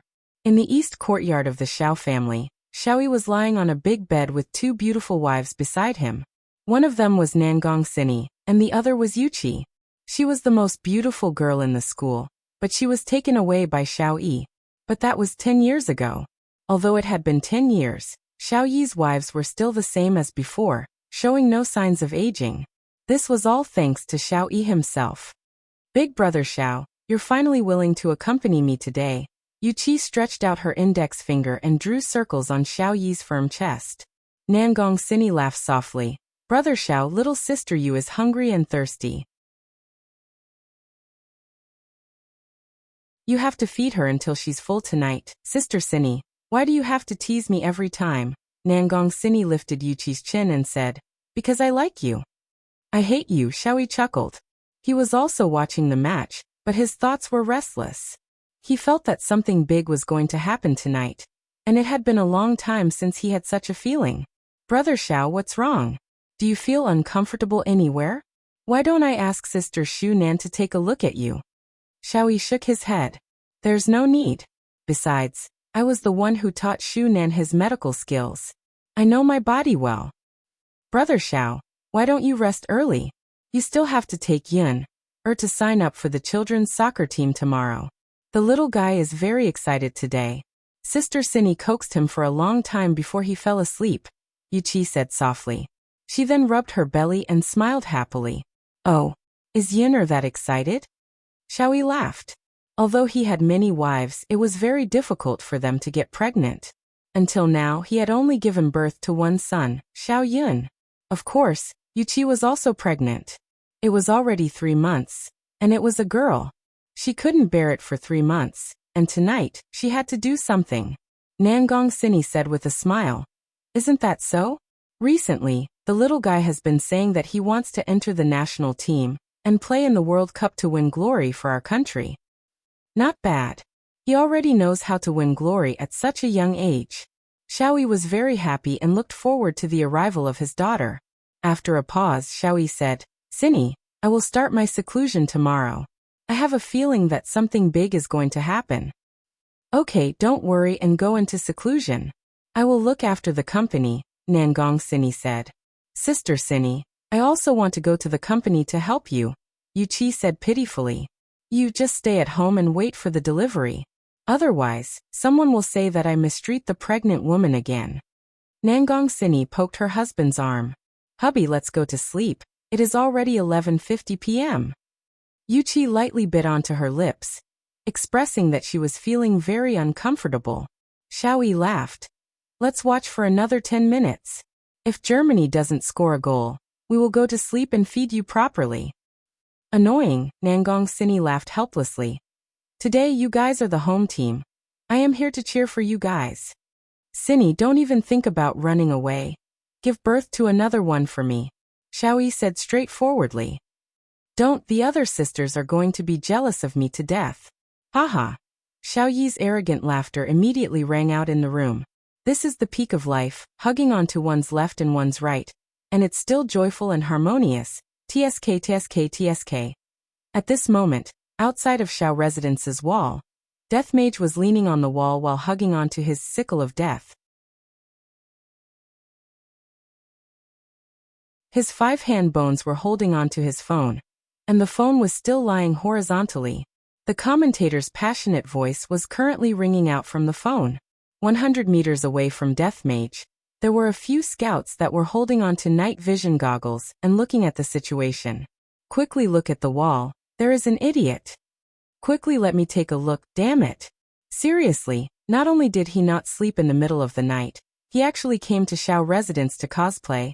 And he even dressed up as a Grim Reaper. Awesome. He seems to be watching the World Cup. Did you place a bet on the match between Germany and South Korea tonight? Of course, Germany is the defending champion. I even used the money that I used to buy a house to bet that Germany will win. Me too, if Germany wins, I will become a young model at the club. If Germany loses, I will become a slave. Haha, you know me best, my brother. However, we have already waited for a few days, and we still haven't seen a single ghost. That's right, there are only damned mosquitoes. Death Mage naturally knew that there were a few groups of humans in the surroundings, but he was not interested in caring about them.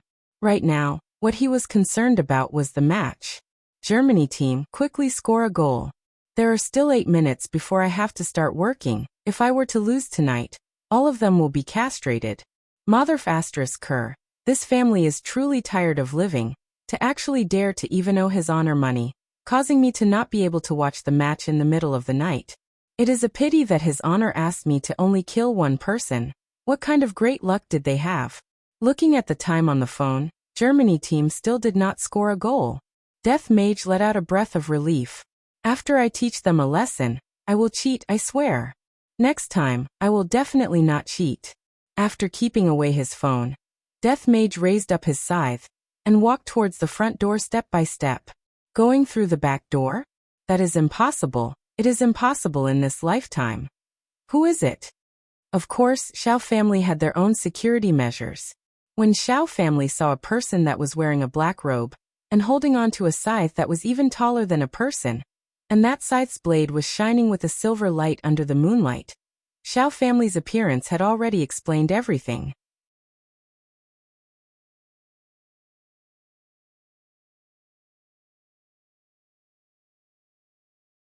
Chapter 97. It was just that the Xiao clan's security did not expect that there would be someone who dared to come here alone. This aura was not bad, and they did not know where that prop came from. GGG. Death Mage naturally wouldn't be able to speak, and only Wei Chong was able to understand what Death Mage was saying. Imperial translation. They're here to collect their debt. Where did this lunatic come from? Get lost. Otherwise, we'll beat you up. One of the security guards took out an electric baton and poked it in his palm. GGG. Imperial translation. If it wasn't for His Honor's request to only kill one person, the two of you would have long turned into dust on the ground. Yo, I'm giving you face but you don't want it. What the hell are you laughing at? See if I don't beat you to death. 2 rays of black light shot out from Death Mage's hand, and the security guards who were still acting arrogantly just a moment ago were instantly unable to move. They were unable to even shout out, and only their eyes were filled with shock and fear. The jaws of the spy squatting outside almost dropped to the ground. Damn it. They weren't here to be funny, they were here to cause trouble. Hurry, hurry, hurry. Quick, report the situation here. Very quickly, the situation at this side fell into the ears of the various big clans. The sky above Zijin City was suddenly covered by a layer of dark clouds, and it was filled with oppression. Death Mage walked past the two of them, and with a push of his arms, the front door of the Xiao family was easily pushed open. When the security guards inside saw that the front door was pushed open by a stranger who was dressed like a Grim Reaper, without saying anything, they immediately took out their guns and opened fire. Bang, bang, bang. The gunshot was so ear-piercing in the quiet night. Xiao Yi had just turned off the lights, and Yu Qi's underwear was already down to her knees. Suddenly there was a gunshot. How many years has it been? When did so many gunshots come from the Xiao family? The two wives were also shocked. Nangong Sini immediately turned on the lights. Brother Xiao. Xiao Yi put on his pajamas and frowned. Don't come out, I'll go take a look. Be careful. The two girls warned. They were wondering who had come to the Xiao clan. How audacious of him. However, the gunshots outside became less and less. Soon it became quiet. The two women looked at each other and relaxed. It seemed that Xiao Yi had been taken care of. Let's go out and take a look, Nangong Sini said. Yes. Yu Qi put on her pajamas and followed beside Nangong Sini. When she went out, she saw 4 beautiful women walking over. It seems like they are all Xiao Yi's wives. His luck with women is really not shallow. The 6 wives slowly came to the front yard, and the strange scene made them suck in a breath of cold air. All the security guards seemed to be frozen, motionless, and their eyeballs could move, but all of them revealed a look of fear. In the middle stood a man in a black robe, holding an enormous scythe. Because he was covered by the black robe, his face could not be seen clearly. His husband was standing 10 meters away from him. There was a stone bridge between them, and the sound of flowing water was particularly dull.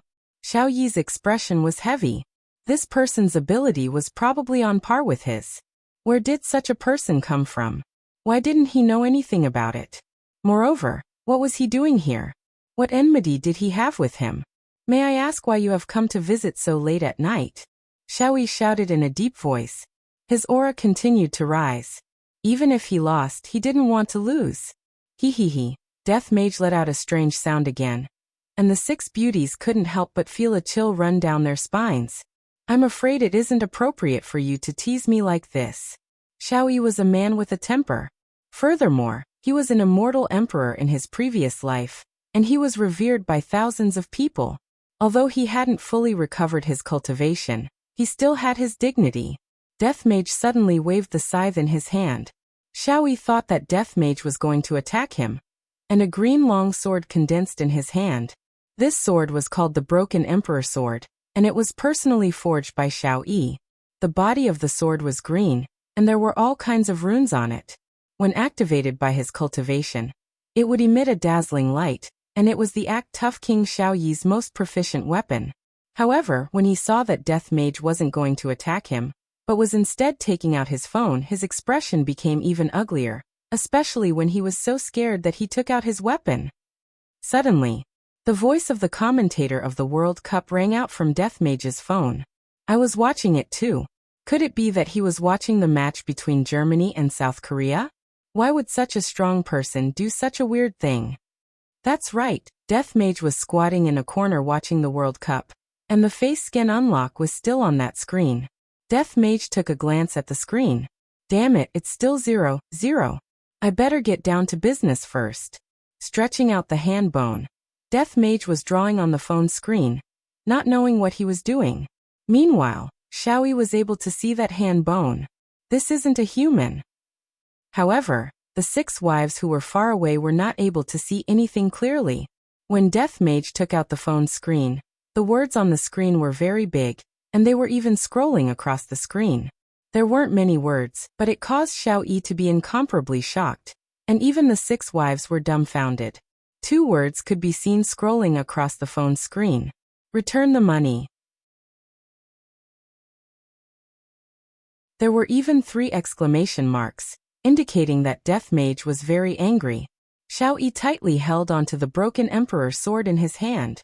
I am here to trample on the debt. When have I ever owed someone money? What a joke. Not right. That night 3 days ago, that man. Could it be that that man told me to come here to trample on the debt? Calculating the time that Qing Yutong called me. Today just happens to be the 3rd day. Just like that, it's already a match. 50 billion. What that prodigal earned was all cash, and where would I find 50 billion in cash? It is possible to gather the money, but if the capital chain is broken, the company will definitely be suppressed by others. This was also why I wanted to deny the 50 billion. If it was 5 billion, it would still be fine. Nangong Sini also thought so, but she didn't expect that the person who denied the money would come to trample on the debt. And this person even made her husband vigilant. Sisters, let's go in. Don't disturb Brother Xiao.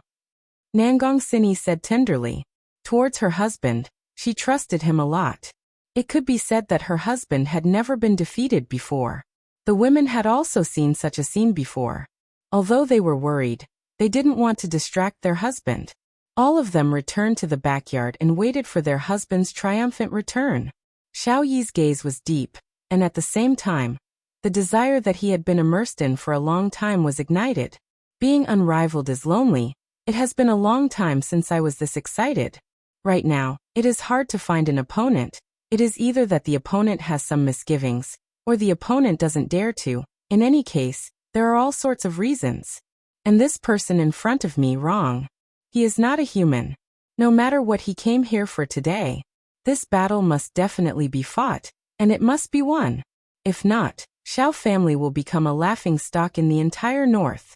This is something that is absolutely not allowed to happen. I reckon that right now, there are already a lot of eyes staring at us. Xiao Yi took a deep breath. Let's fight at another place. Death Mage waved his left hand, indicating that he didn't mind.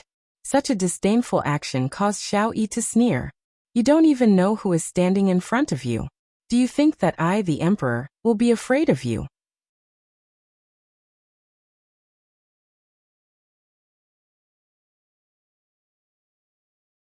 Chapter 98. The 2 of them instantly disappeared from the Xiao mansion.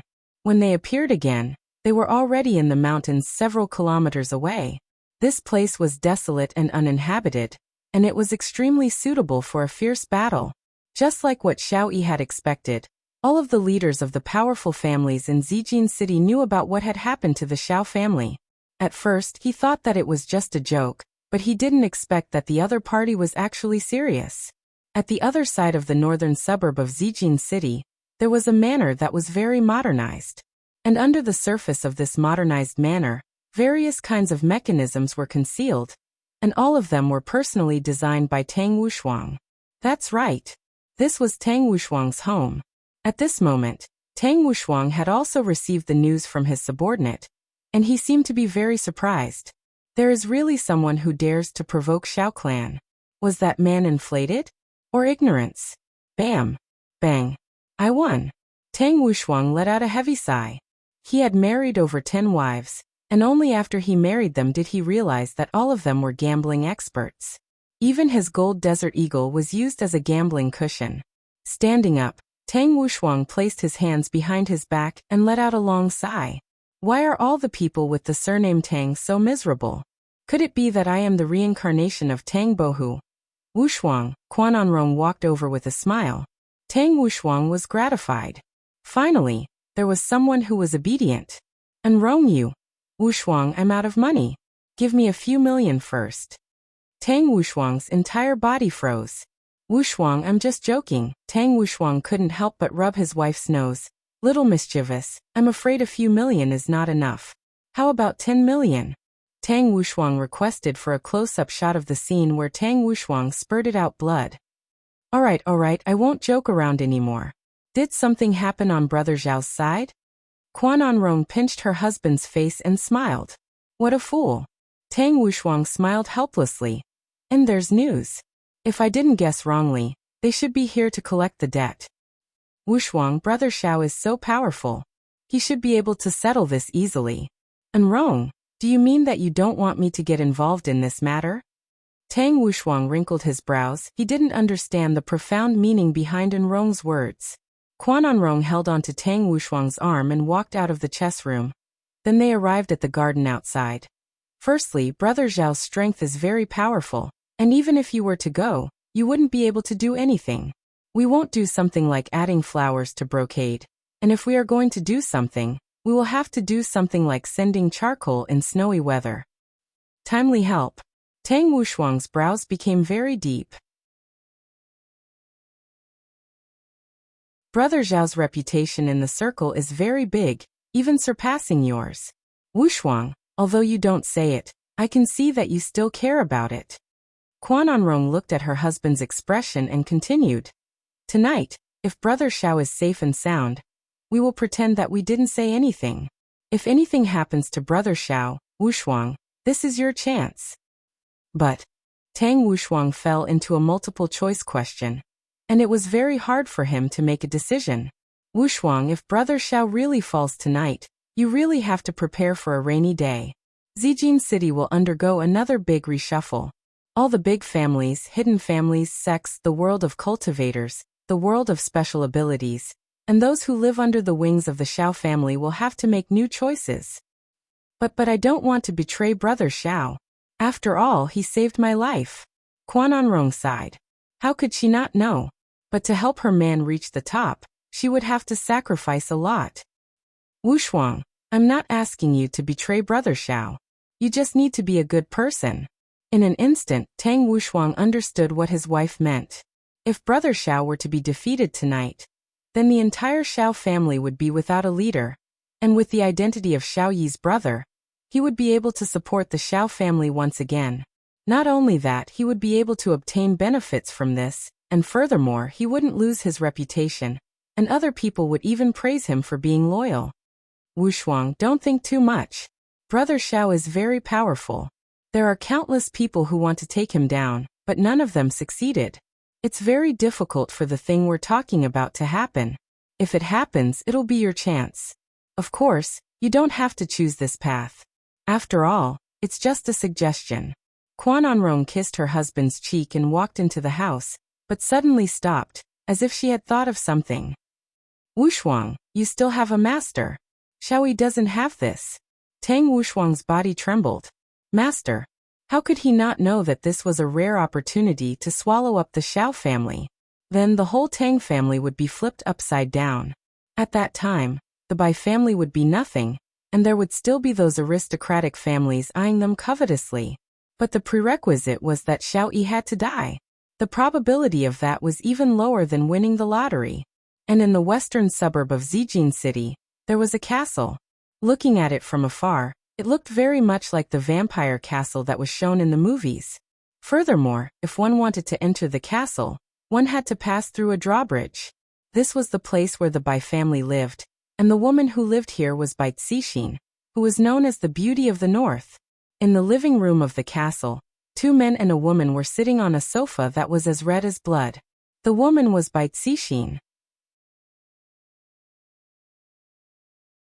Just like her name, her skin was extremely white, and even the clothes she was wearing were white as well.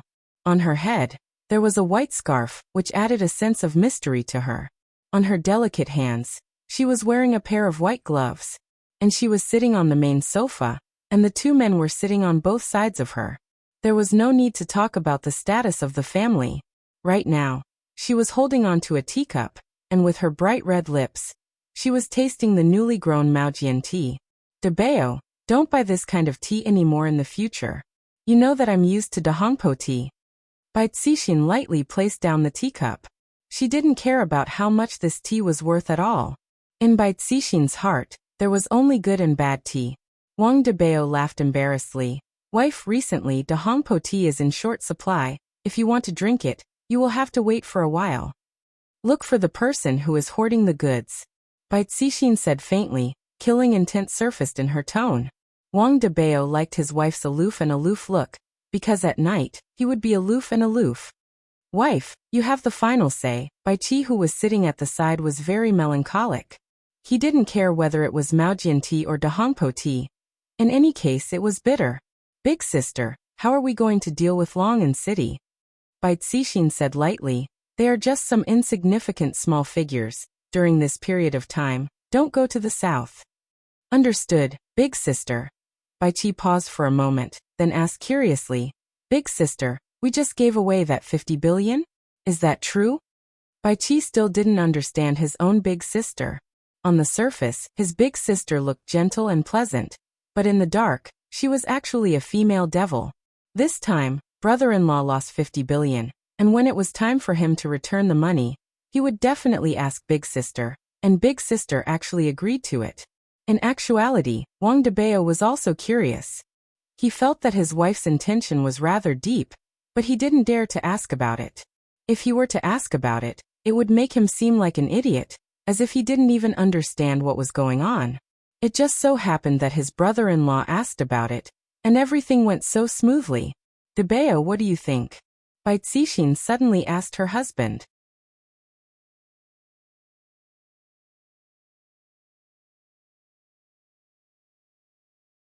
Chapter 99. Wang Debao's fingers subconsciously started trembling, and both of his legs were trembling. Why did she suddenly ask me this question? She's not playing by the rules. How can us men understand the wife's farsightedness?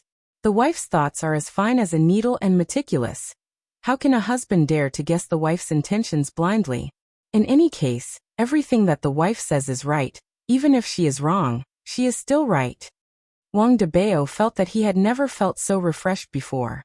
His bootlicking was done in one go, and there was no pause in the middle. Bai Qi couldn't help but give a thumbs up.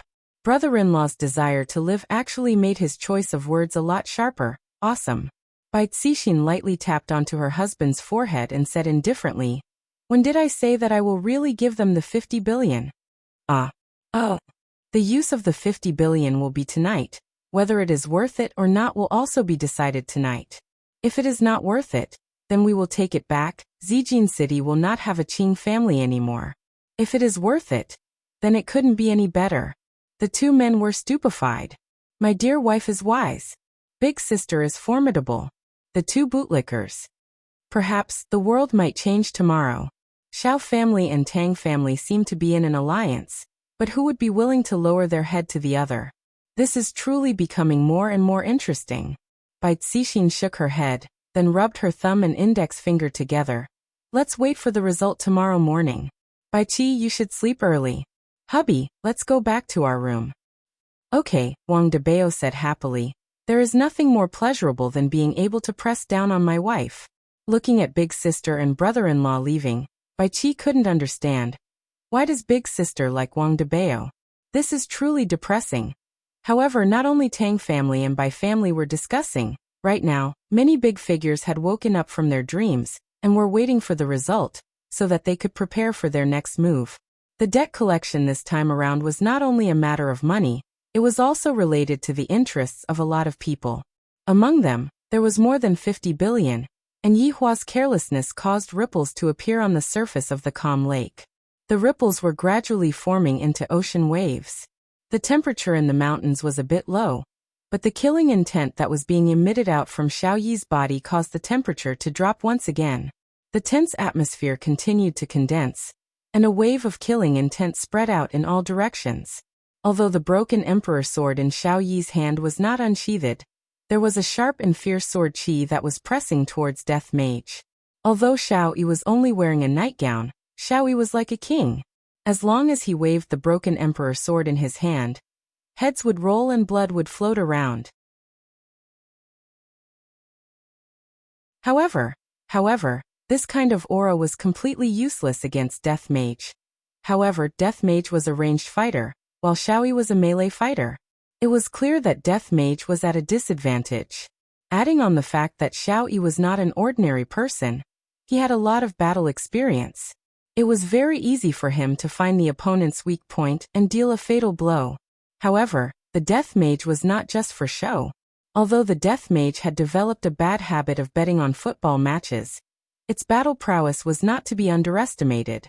Wei Chong had even said before that the number of experts that had died in the hands of the Death Mage were innumerable, because they had all committed the same mistake, and that was underestimating their enemies. But this time, Death Mage's opponent was an immortal emperor. Although he hadn't reached the peak, it was enough to make him suffer. Furthermore, this time, it wasn't that others were underestimating their enemy. It was Death Mage who had started to underestimate his enemy. Because Death Mage felt that there was no one powerful enough on this planet, even if it was the person in front of him. I don't care if you're here for your debt or your life. Today, you will become a dead soul under my sword. Xiao Yi was not an ordinary person, and he wouldn't wait for his opponent to make the first move. A bright light burst out from Xiao Yi's eyes, and in the blink of an eye, a sword light flew towards Death Mage. Like a ghost, the sword light flew straight towards Death Mage's forehead. When experts were fighting, they definitely wouldn't use their strength at the start.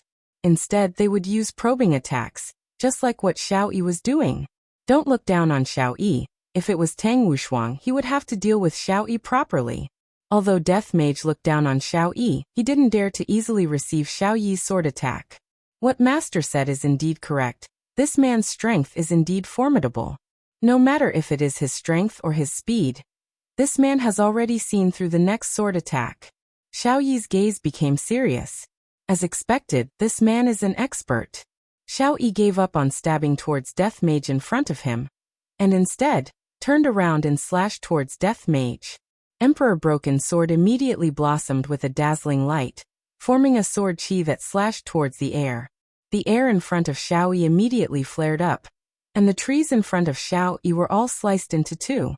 Death Mage, who was behind Xiao Yi, gradually disappeared and reappeared not far away from Xiao Yi.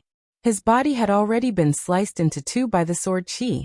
Actually, in that instant, Xiao Yi felt that there was something wrong with the Death Mage in front of him, so he decisively swung his sword at Death Mage. Looking at the Death Mage who was sliced into two, Xiao Yi once again felt the loneliness of being invincible. This Death Mage is already the most formidable opponent that I have met in these few years, and he actually almost tricked me. Luckily, I reacted fast enough, otherwise, I would have made a fool out of myself. This person is not that great, but tomorrow, it should be my turn to go and trample on the debt. This debt is much bigger than 50 billion. Qing family, you guys better prepare to receive my Xiao Yi's fury. Beep. Just when Xiao Yi started fantasizing about himself torturing the Qing family, a black lightning struck towards Xiao Yi. Xiao Yi didn't have enough time to dodge, so he used his sword to block the attack, and the runes on the hilt of the sword released a light shield. The black lightning instantly collided with the light shield. There was no bright light, the two of them disappeared at the same time, and it seemed like the light shield was cancelled out. Xiao Yi's expression was gloomy, and looking at the black figure who was not far away from him, He raised his arm and pointed his index finger at Xiao Yi. That disgusting sound came out from his mouth, as if he was laughing at Xiao Yi. However, Xiao Yi was indeed fooled. The one that Xiao Yi killed just now was only an illusion, and Xiao Yi's real body was nowhere to be found. Furthermore, a layer of the runes on the broken emperor sword had also been used up. Immediately, Xiao Yi's nightgown fluttered even though there was no wind, and the aura that Xiao Yi was emitting was still continuously rising. Even the leaves on the ground were starting to float into the air. When Death Mage saw Xiao Yi who was in front of him, he became interested. Xiao Yi is the strongest human that I have seen in the past 5 years. Just that, the smell that Xiao Yi is emitting is very nauseating. Heaven punishment sword art, Brahma heaven's will. When had Xiao Yi ever been deceived like this before? Xiao Yi decided to take out his trump card and end the battle quickly. The broken emperor sword seemed to have sensed its master's fury and soared into the sky. In this pitch-black night, the broken emperor sword shone like a star. A terrifying power quickly gathered at the tip of the broken emperor sword, and the sky immediately changed color, and a rumbling sound suddenly rang out, piercing through the entire world. Death Mage raised his head and looked at the sky, then fiercely stabbed the death scythe into the ground with his right hand. Boom! The rumbling sound caused Xiao Yi's expression to sink even further. My opponent's strength is actually this strong as well. That stab from the scythe just now caused the entire ground to shake. Death Mage stretched out 5 of his fingers, and black threads were coming out from all 5 of his fingers. GGG, Royal Translation. Cave of Darkness.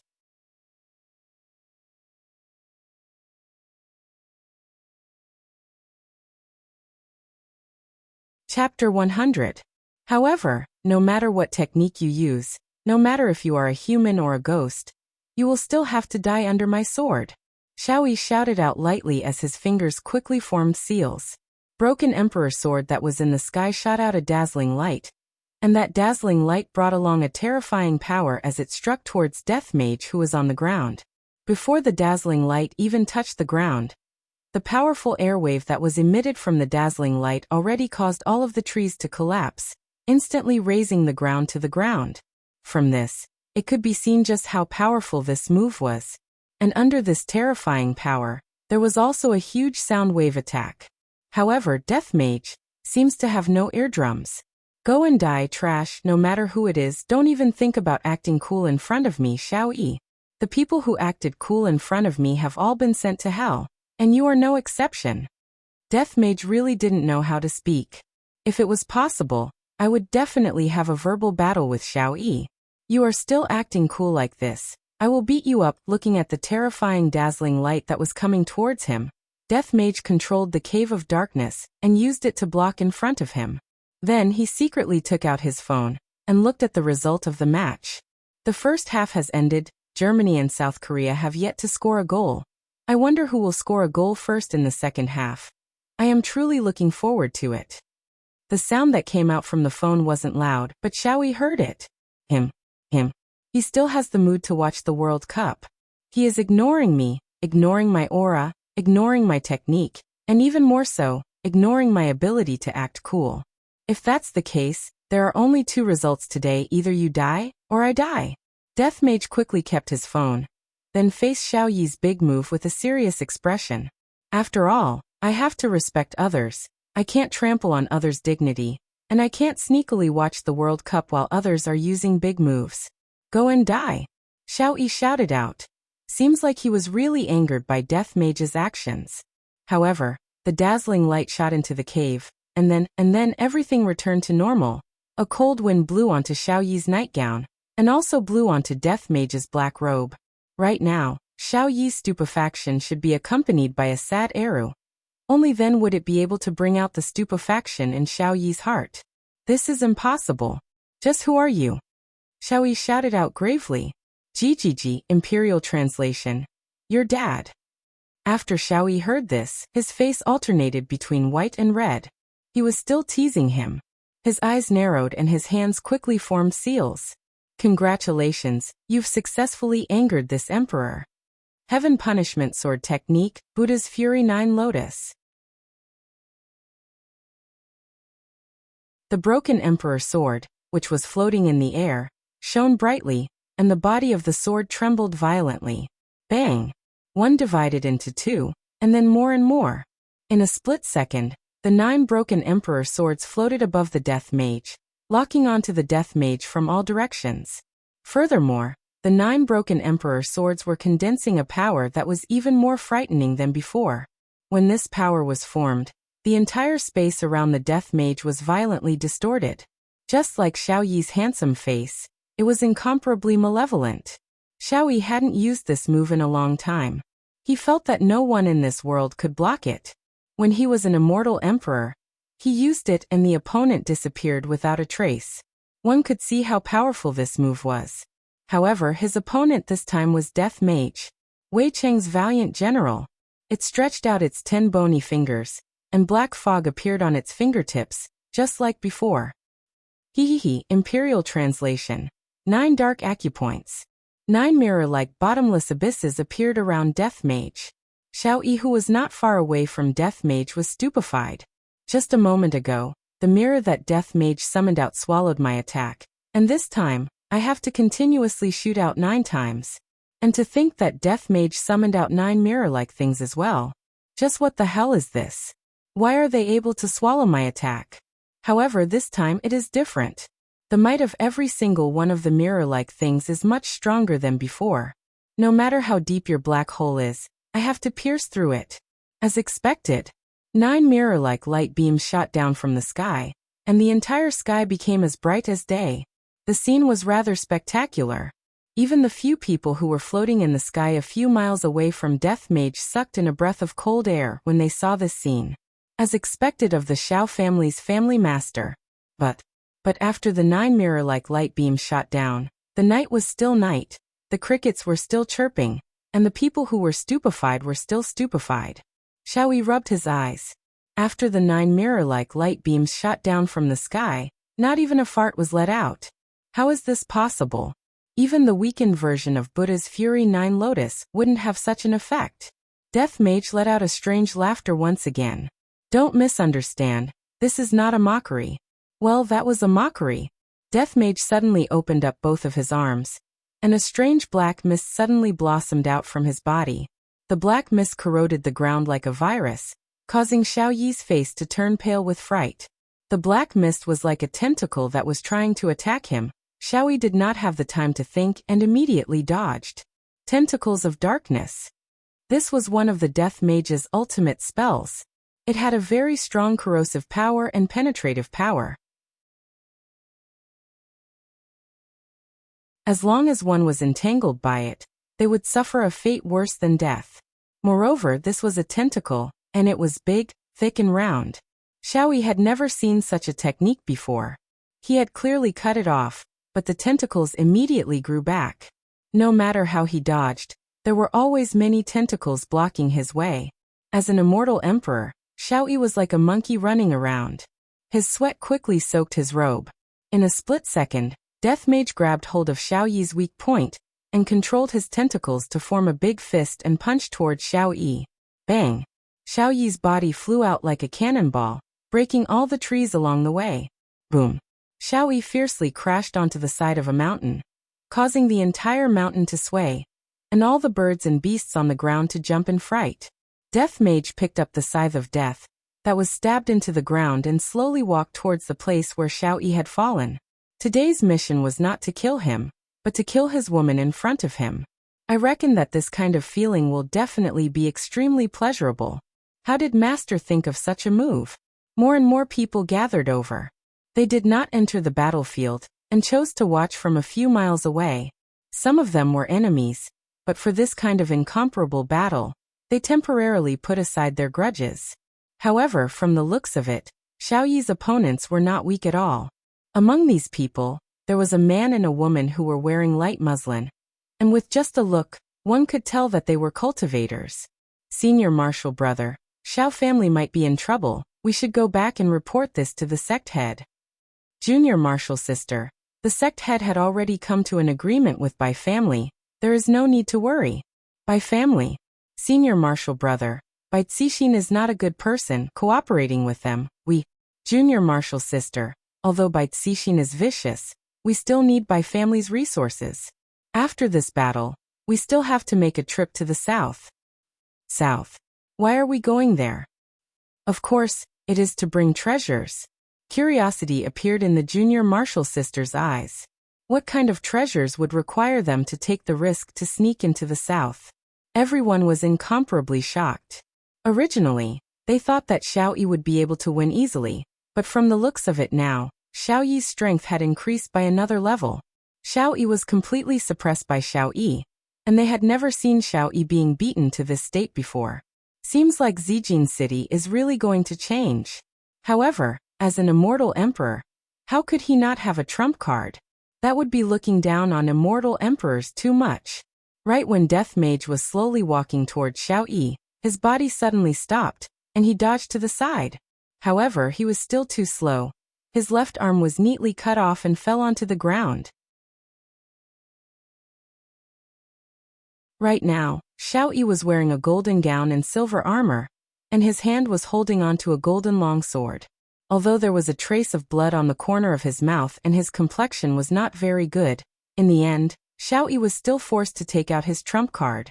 When the experts who were watching from afar saw that golden longsword, they couldn't help but break out in cold sweat.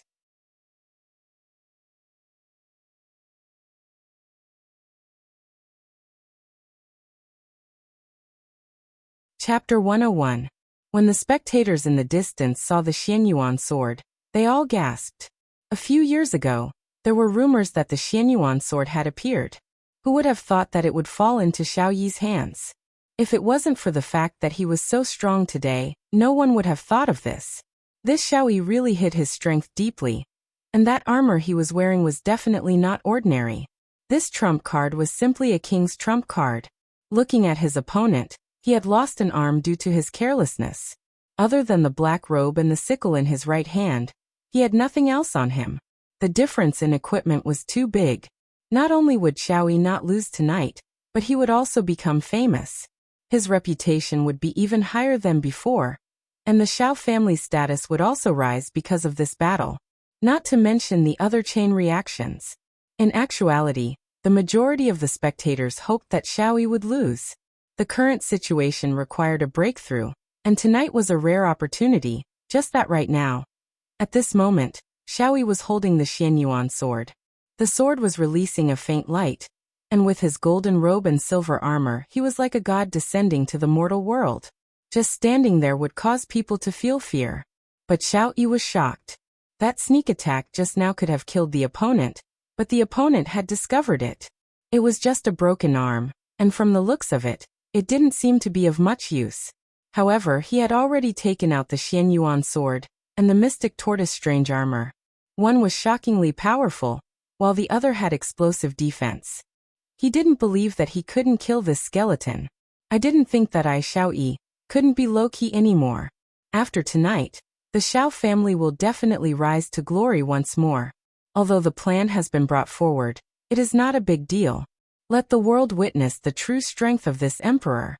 The skeleton in front of him was only a stepping stone for him to reach the pinnacle, nothing more. Death Mage turned his head around and took a look at the severed arm on the ground. He felt very surprised, but at the same time, he was also very excited. This human in front of him had finally aroused his desire to fight. He picked up his severed arm and placed it to the side. Then he took off his black robe and carefully placed his precious phone on it. However, he still couldn't help but open it to take a look. It was still a score of 0. God damn it. Xiao Yi silently looked at Death Mage's actions. However, when he saw Death Mage turning on his phone again, and hearing the commentator's voice, Xiao Yi felt like his lungs were going to explode from anger. This was a very serious battle. Could they keep their hearts on it? But looking at the skeleton, there was no heart at all. How could such a creature appear in this world? It was unimaginable. The spectators also felt a chill down their spines. They had seen skeletons before, but they were just small evil spirits that could be poked to death with a finger. However, the skeleton in front of them had refreshed their worldview. Could it be that it was a Bone King? A divine artifact like the Xianyuan sword could only cut off one of its arms. Unbelievable. With the death scythe in his hand, Death Mage walked toward Xiao Yi and stopped 10 meters away from him. GGG, Royal Translation. Since you're good at close combat, I'll play with you. The Death Mage was definitely a high-ranked magician, and his specialty would definitely be magic attacks. However, the Death Mage was a bit of a slouch. Actually, every magician had the heart of a warrior in their heart. Kikik. Royal Translation. High-level power enhancement. Kikik. Royal Translation. High-level speed boost. Kikik. Royal Translation. High-level long-lasting support. Kikik. Royal Translation. Top-notch defense enhancement. Xiao Yi stared blankly at the Death Mage, who was crying out weirdly. However, every time the Death Mage cried out, a different light would appear on its body. After the light flashed for more than 10 times, Xiao Yi finally came back to his senses. This skeleton was very weird, but Xiao Yi also discovered that the Death Mage needed to chant when it was releasing magic. As long as the distance between the Death Mage and the Death Mage got closer, Xiao Yi would be able to gain the upper hand. As for the Death Mage's scythe, I reckon that the Death Mage's scythe is just a decoration. Right now, Xiao Yi's speed was a few times faster than before, and he immediately disappeared from where he was standing. A trace of red light flashed past Death Mage's hollow eyes as he raised the Death Scythe in his hand high up. Boom! A majestic black light soared into the sky and broke through the dark clouds above. The moonlight once again shone onto the ground, and under the moonlight, the Death Scythe blossomed with a silver light. This wasn't just a simple light. The entire Death Scythe changed from black to silver. The eyes of the spectators who were a few miles away almost popped out. What is going on? How can a skeleton be so awesome, to be able to pierce through the sky with just a slight movement? However, in the next second, everyone was so frightened that they retreated a few miles away. Death Mage could be seen raising the Death Mage's scythe and fiercely slashing it forward. The huge might of the scythe spread out in a fan shape. Boom, boom, boom. Immediately, a series of rumbling sounds rang out in the world, shaking everyone's heart. Wave after wave of air was like a surging giant beast, engulfing everything in front of it. Starting from beneath Death Mage's feet, everything in front of Death Mage's body disappeared. The mountain that was still there just a moment ago had already been evaporated.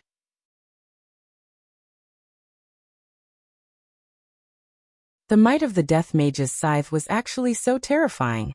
Everyone was so frightened that they retreated frantically to prevent themselves from getting injured. However, Xiao Yi's figure gradually appeared and stood steadily in the sky. The mystic tortoise armor blossomed with a bit of light, and the cloak on his back slowly fluttered. The spectators couldn't help but swallow a mouthful of saliva. Such a powerful might, and he is actually not injured in the slightest. As expected, Xiao family's family head is formidable. However, no one saw that there was a trace of blood on Xiao Yi's face. Xiao Yi, who was standing in the sky, looked down at Death Mage, and the astonishment in his eyes was unable to be concealed. Just now, I wanted to engage in close combat with Death Mage, and I didn't expect that Death Mage would actually make such a move. This is simply terrifying to the extreme. Not only is this Death Mage capable of long-range combat, he is also capable of close combat. Just who the fuck is this Death Mage? Just when Xiao Yi was feeling furious, he suddenly felt a killing intent coming from above his head. Xiao Yi's gaze became serious, and the Xian Yuan sword in his hand immediately slashed towards the sky. Bang! The golden Xian Yuan sword and the silver-white Death Scythe collided head-on, and the resulting shockwave spread out in all directions. Trees were uprooted one after another, and even the people who were standing a few miles away could feel the scorching heat rushing towards their faces. This is a true expert. On the battlefield, Death Mage looked at his scythe, and a crack actually appeared on it after being slashed by Xiao Yi's weapon. What a good weapon! Xiao Yi also saw this, and he sneered. This emperor's weapon is Xian Yuan sword. How can it be blocked by a small scythe like yours? However, Xiao Yi forgot one thing. Just how powerful was Xian Yuan sword? It was only able to cause a crack on Xiao Yi's weapon, and that was enough to prove that Xiao Yi's weapon was not ordinary. Of course, Xiao Yi would be immensely pleased with himself. After all, he had subconsciously placed Xiao Yi on the same level as him, and when he was able to cause damage to Xiao Yi, he would definitely feel extremely pleased.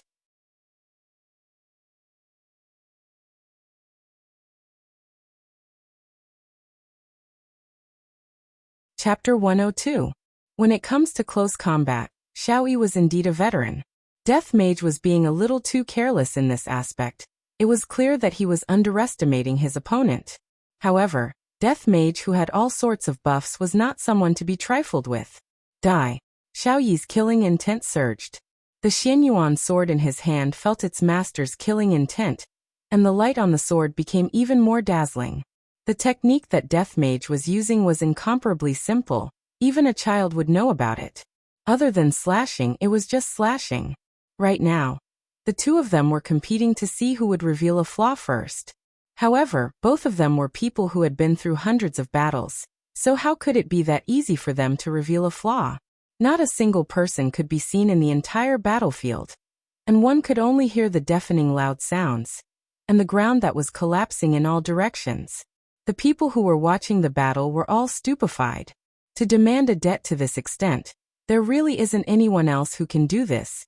The two of them immediately separated from each other. The scythe in Death Mage's hand was already severely damaged, and the blade of the scythe was uneven.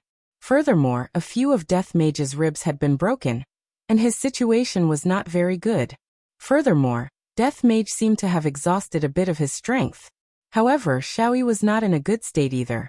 His golden robe had already been torn into pieces, and the mystic tortoise strange armor that he was wearing was filled with cracks, just like a spider web. Without the defense of the mystic tortoise strange armor, how would Xiao Yi be able to withstand Death Mage's crazy attacks? Furthermore, Xiao Yi's current situation was more or less the same as Death Mage's. After a long period of consumption, Xiao Yi was starting to show signs of fatigue. The amount of spiritual qi in his body was also running out. He quietly took out a pill and stuffed it into his mouth. Xiao Yi felt his spiritual energy slowly recovering, but it was useless. He had to finish the battle quickly. Ha! Xiao Yi shouted, and the Xianyuan sword in his hand shone brightly again. Xianyuan art furious slash. Xiao Yi's eyes immediately turned golden, and his entire body leapt up high into the air. The sword that he was holding with one hand became a two-handed sword, and the powerful pressure that he emitted caused the ground that Death Mage was standing on to collapse. This time, Xiao Yi didn't attack Death Mage, but the weapon in Death Mage's hand, because Xiao Yi felt that Death Mage's weapon was on the verge of breaking. As long as Death Mage's weapon was cut off, Death Mage's disadvantage would be revealed. This was the difference between their equipment. Xiao Yi was wearing a full set of godly equipment, while Death Mage's entire body was filled with skeletons.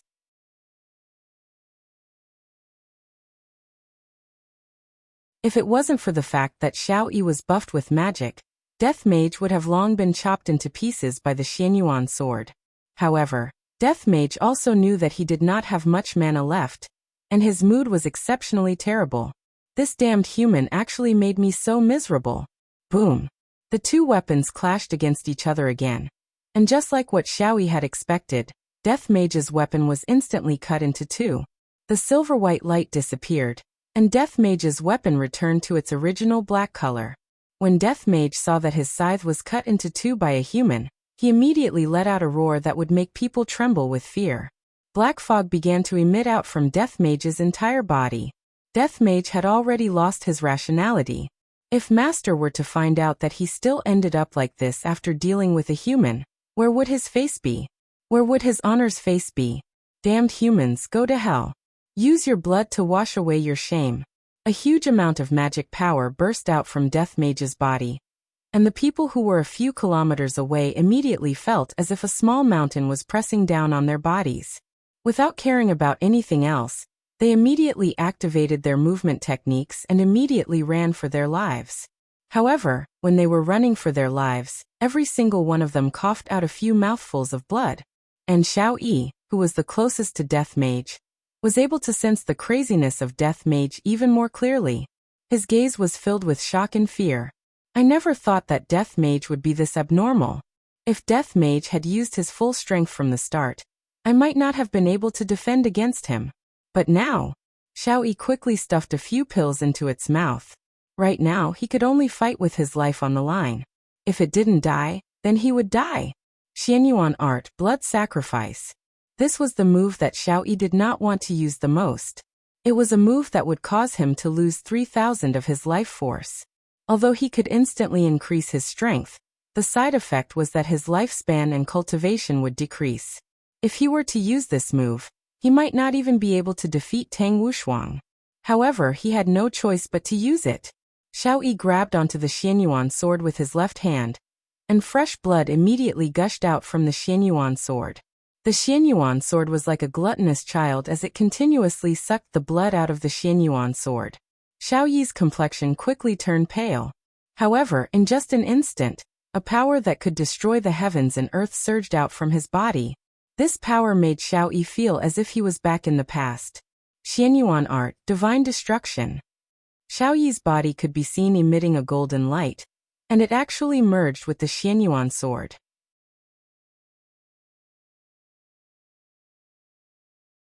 The Xianyuan sword flickered with a multicolored light, and the sword chi spread out in all directions, bringing with it an aura that could crush everything in the world. The temperature in the surroundings suddenly rose, and the aura of a monarch was being emitted from the Xianyuan sword, causing people to have the urge to worship it. However, all of this was useless against Death Mage. Right now, he only wanted to wash away his shame, even if he had to pay the price. This time, Xiao Yi's timing was very good. He made a decisive decision and used this move without any hesitation. After all, Death Mage was still in the middle of chanting the Xianyuan sword, and he had yet to complete the super magic. In the next moment, Xianyuan sword flew towards Death Mage, and everything that it passed through turned into dust. Soon after, the Xianyuan sword fiercely collided with the edge of the black mist, and a dazzling light immediately blossomed out from the Xianyuan sword, lighting up the night sky once again. Death Mage resisted the power of the Xianyuan sword with all his might. However, he had lost his left arm, and adding on the fact that his magic was exhausted, he was completely unable to resist against Xiao Yi, who had used a forbidden technique. Xianyuan sword slowly pierced through the layer of black mist, and headed straight towards Death Mage, who was within the black mist. Your Honor, Master, subordinate has failed in his task. The scorching heat emitted out from Xianyuan sword instantly turned Death Mage into dust, and after the black mist dispersed, the world returned back to normal. Splash, splash, splash. Heavy rain suddenly started pouring down from the sky, and the rain fell onto the ground that looked like tofu dregs, and onto a person's body. The black tortoise bizarre armor that Xiao Yi was wearing was already completely broken apart, and only the shoulder guard was left. Right now, Xiao Yi was supporting himself with Xianyuan sword, and blood was flowing out from his mouth non-stop.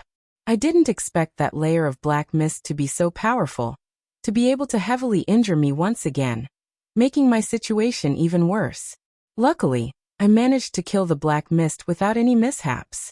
Just that, the injuries that Xiao Yi received will probably take at least 10 years to recover.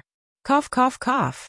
Xiao Yi let out a violent cough, and with every cough, blood would spurt out from his mouth. Xiao Yi's entire body was pale and powerless, just like a corpse. Although he managed to kill Death Mage, he wasn't any better off.